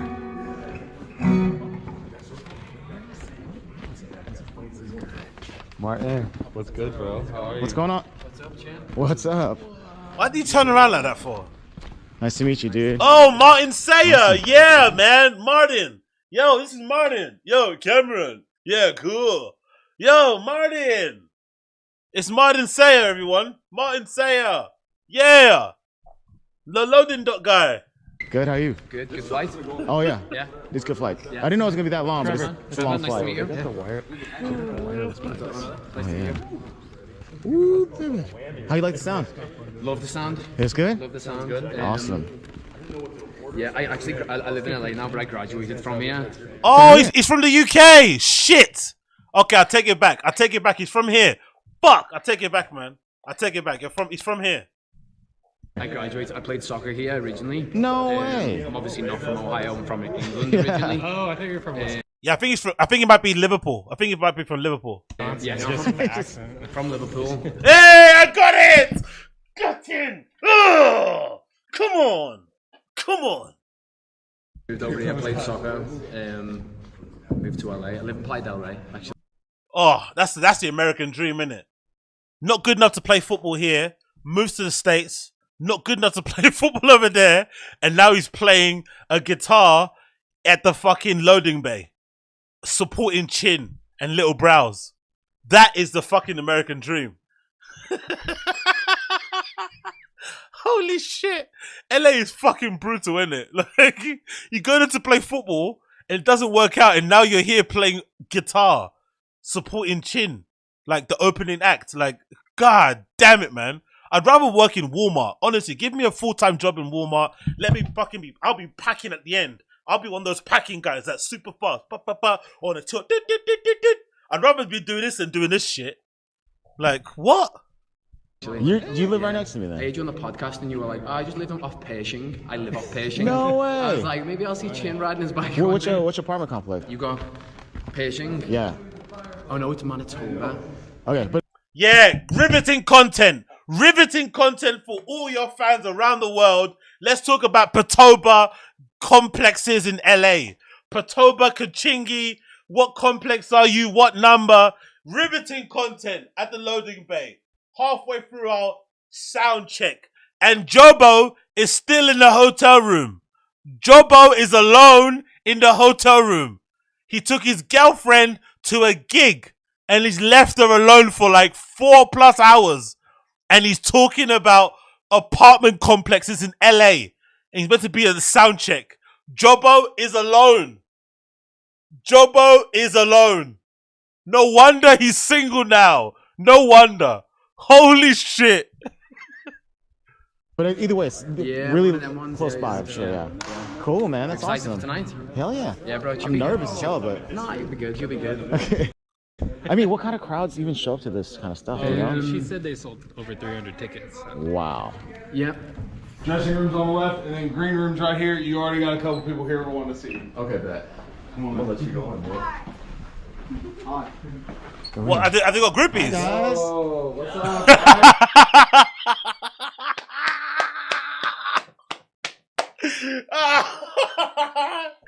Is that the groupies? Is that the groupies? That little boy. Oh, holy shit. That little boy's the groupie. Oh. Oh. Oh, bless him. Bless, man. Oh my God. As promised, bro. What's going on? As promised. Look, little brows. We got matching shirts, little brows. Look, matching shirts, little brows. Matching shirts. Yeah, matching shirts. Look, we got matching shirts. Oh, whole family's up in here. What's going on, dudes? So here's the green room. Oh. Yeah, we love any chance to not play. Yeah.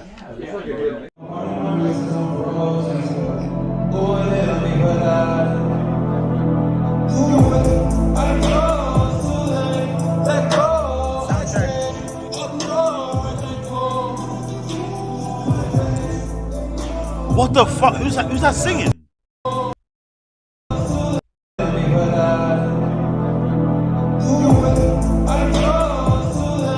I go.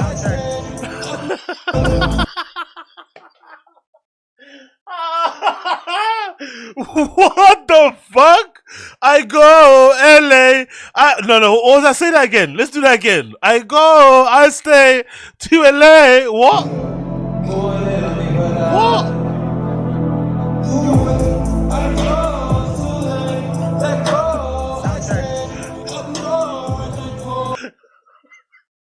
Yo, I swear to God, imagine bringing your girl to a vacation like this under the guise that you're headlining a show and that's the music you're playing. And then you leave her alone in a hotel room for more than 4 hours to play fiddle guitar and touch each other's butts with Liverpool failed footballer and 10-year-old boys in green rooms and mums and shit. Like, oh my God, man. No wonder he's single. Honestly, I can't imagine it. You sell it to her like it's a romantic getaway, and then she's in the room by herself. Browsing Instagram while you're doing this shitty sound check. Holy shit. Chin, man.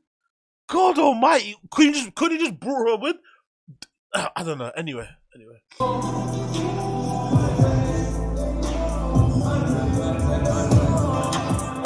Ice in my basement, I'm touching the road now.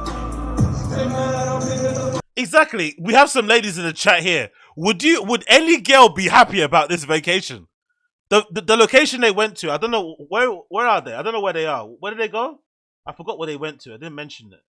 But regardless, the place they went to was really nice. Nice bars, nice scenery and shit. Imagine being taken on that kind of trip with your boyfriend and they just leave you for 4 hours plus in the fucking hotel on your own. Oh shit.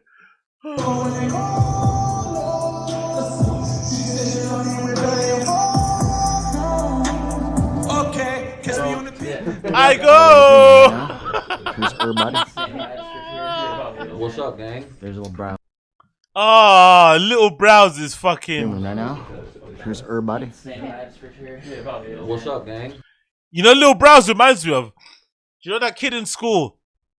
Do you know, like, it happens a lot if you're black usually. There's always that one kid in your class that like over tries too hard, or he's the guy that kind of got left behind a couple of years, right? But he's taller than everybody. Or he's the first one to get a job, or he smokes weed, you know? Hey, what's up, gang? Alright, we're in the green room right now. Here's everybody. What's up, gang? Lil Browse, man, yeah. Gang, gang, yeah. There's a little Browse. Gang, buzz, buzz. We're in the green room. Yeah. Oh, look, there's Cameron. Cameron, let's Cameron. What's up, gang? There's a little Browse. There's Cameron, man. We're in the green room. Yeah, we're in the green room. Earlier, he was like, yo, I'm Cameron. Now, all of a sudden, look at him. Cameron. Look. Earlier, I was like, yeah, hey, I'm Cam. And now, all of a sudden, we're in the green room. We're in the G. Yeah? We're in the GR, man. We're up in the GR.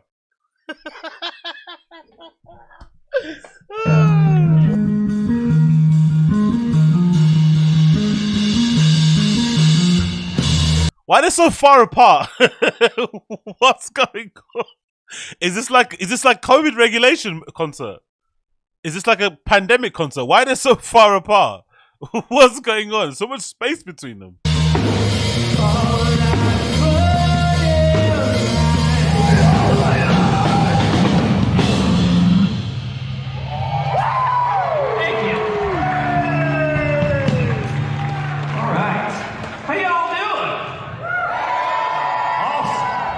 We have our trash pageants up on the thing, and oh my gosh, this is just a joy. This is wonderful. I can't understand a word of what's happening right now. Low key, for real. Never look back, don't ever look back. Get your heart racing. Jobo is at home in that hotel room alone. He left Jobo for this shit. Why couldn't she be in the room? Why isn't she there in the room, by the way? There's a female there now. One guy with brains decided to bring his girl to the flipping green room because he knew you can't just leave her in a room for 4 hours. Why is Jobo in that room all alone by herself? Why isn't she in there too? Nodding away to these fucking shitty songs.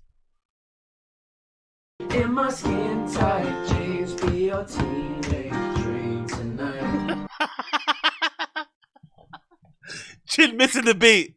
Chin missing the beat. Chin missing the beat. In my skin tight jeans, be your teenage dream tonight.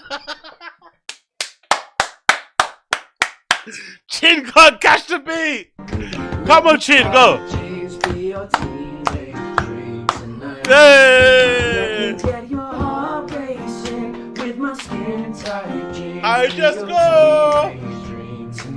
Win the GR. Win the GR. Win the GR.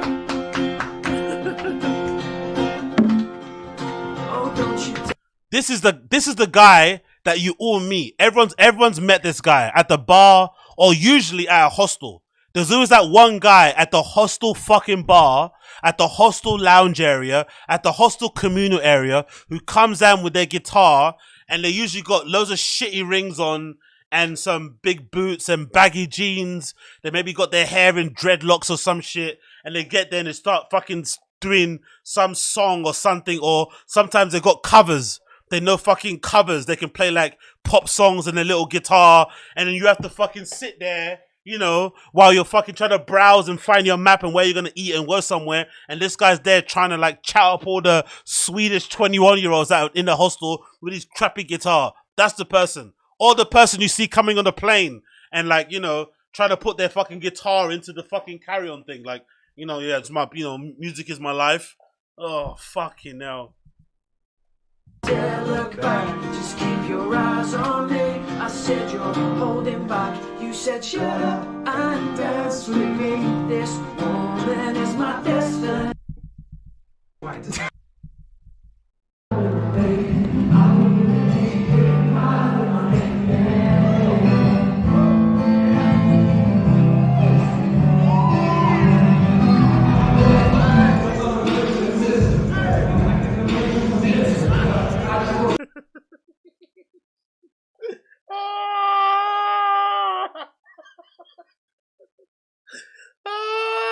You gotta full screen this.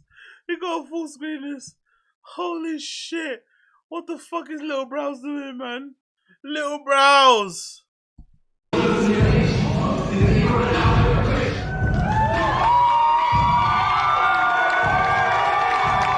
Yo, they actually, people bought tickets to this shit, you know?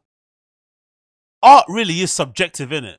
Art really is subjective. Wow.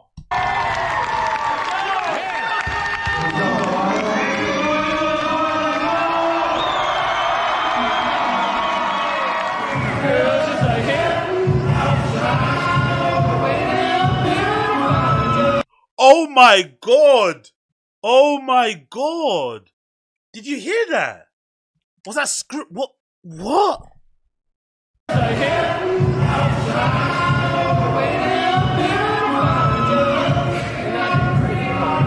No.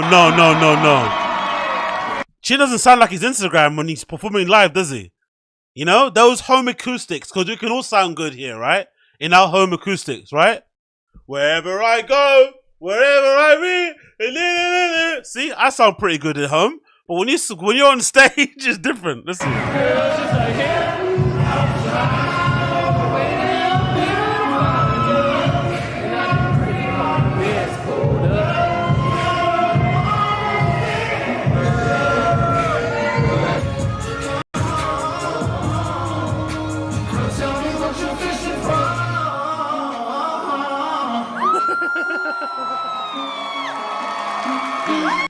This nigga's blowing kisses. Who the fuck you blowing kisses to? He thinks he's fucking Chris Brown. Chin thinks he's Chris fucking Brown. Yo, so we made a whole album for this podcast called The King and the Sting. This is Chin's first time in Southern Ohio. Make some noise for Chin. You guys are amazing. Let's go, baby.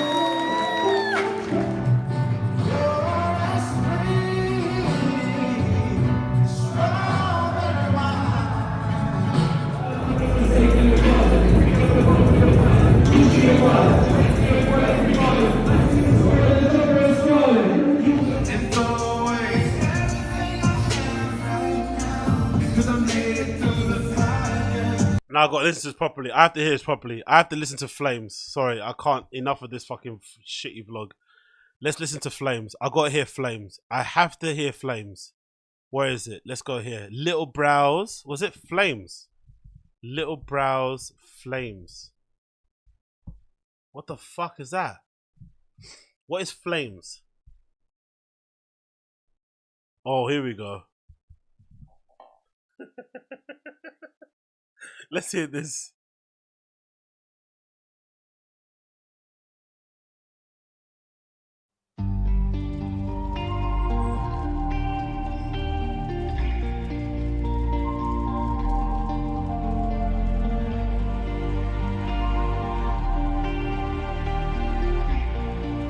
Jobo, I love you.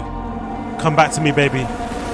I'm going into the fire. Sick of pretending that everything's fine. Sick of pretending that I haven't had this shit hidden inside of me my whole life. I was so caught up with my own anxiety, trying to blend in with the rest of society. Fuck notoriety, my thoughts they lie to me. Living that lie, but the flame was inside of me burning. Fuck it, I couldn't discern it. I made mistakes, but I'm learning. No, I'm not perfect, but I don't wanna break.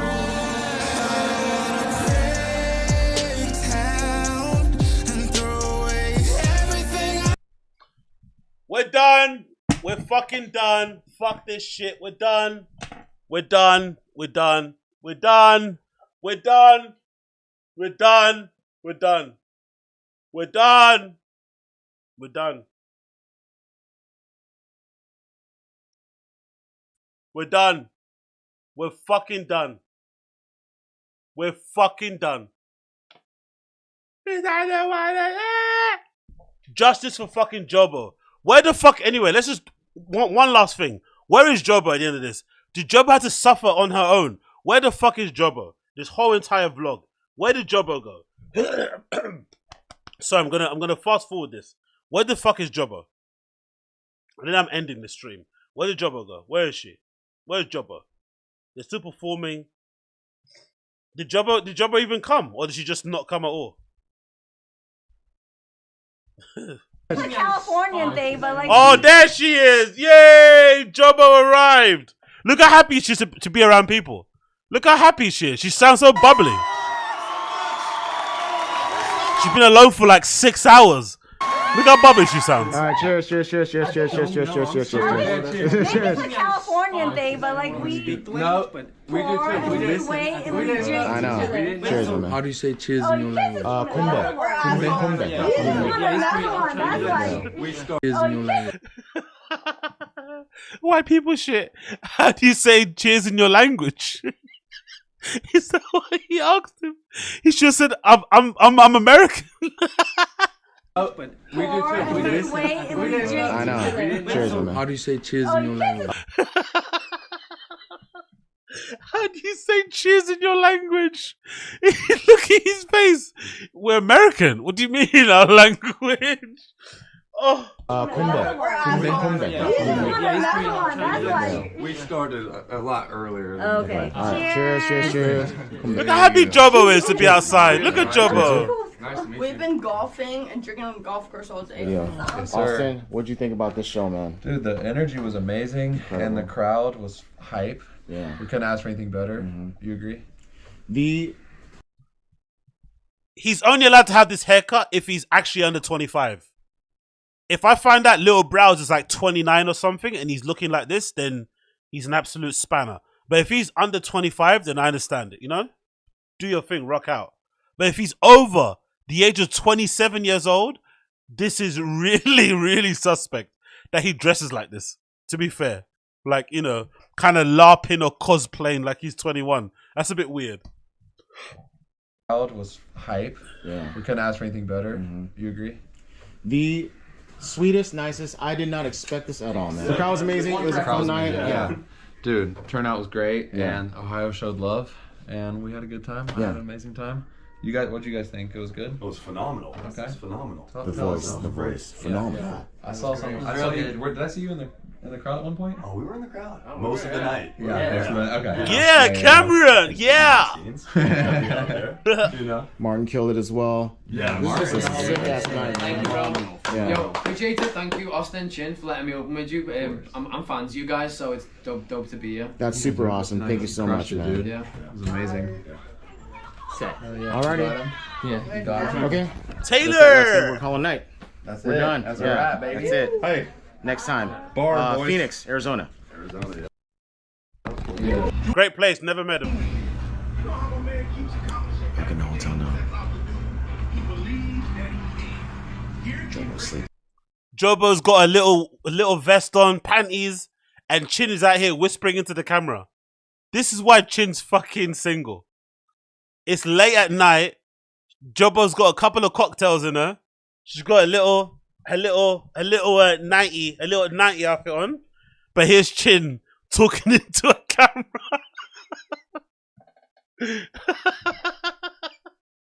Chin, turn the lights off and go lie down, brother. Come on, man. Get into action, bro. What you doing? It was a great night. He's gonna go record in the toilet. Not to make noise. So much cool things happened. Just super thankful. I feel super blessed. I love all you guys that support us, support me, everything I do, everything that me and Austin do. You guys are the best. Good night. See you in. Anyway, yo, Big up Chin, man. Big up Chin. Anyway. Chin's got some serious vlogging to do. Chin's got priorities. Chin's got priorities, you know? Oh, my God, my eyes. Anyway, guys, I'm done, man. It's been absolutely fun. It's been a blast, but I got to leave. I got to actually do the Hoover. Yeah! So yeah, I got to do some stuff. Anyway, my friends, my family, thank you so much for joining me. I appreciate every single one of you that's been in here. Is that shit working? Dark Knight, where's it? Yeah, big up everyone that's in the chat. Big up everyone's hanging out. Before you leave, before you rush out to the exit, make sure you click that like, all right? Like, smash the like for me. Right now, before you run out and run off on your fucking bill and don't pay whatever, just smash the like button, all right? Okay, cool. Thank you. Appreciate you. But yeah, big up everybody in the chat. Honestly, it's been fun. I'll do more of these daytime ones because I guess everyone's hanging out here. It's really, really appreciated. Thank you for everyone who's hanging around for me. I do appreciate every single one of you. Shout outs before I leave here. Big up Mr. Bob Bernardino. Big up Space Guy, Proven187, Bryan, DK, Mr. Finder, Uche, Amy K, Tony Sled, Domo Creole, Dark Lion, Eve, Bodybuilding.news. Who else is here? Black Bar. Too many names to mention. Wrestling Universal Podcast. Thief Keith. Big up everyone. Every single one of you guys. Appreciate and love you all. Make sure you smash that like for me. That'd be greatly appreciated. If you don't want to, that's okay also. I'm only kidding. You don't have to do anything you don't want to do. And I'll see you guys again very soon. Oh, by the way, if your lips are fucked up, make sure you get this. This is good. I've been smashing all over my lips. It's beeswax. Can you see that? Is that focusing right? Yeah, that. Get some of this on your lips. This is good. This is good. This is good. All right, cool. Peace.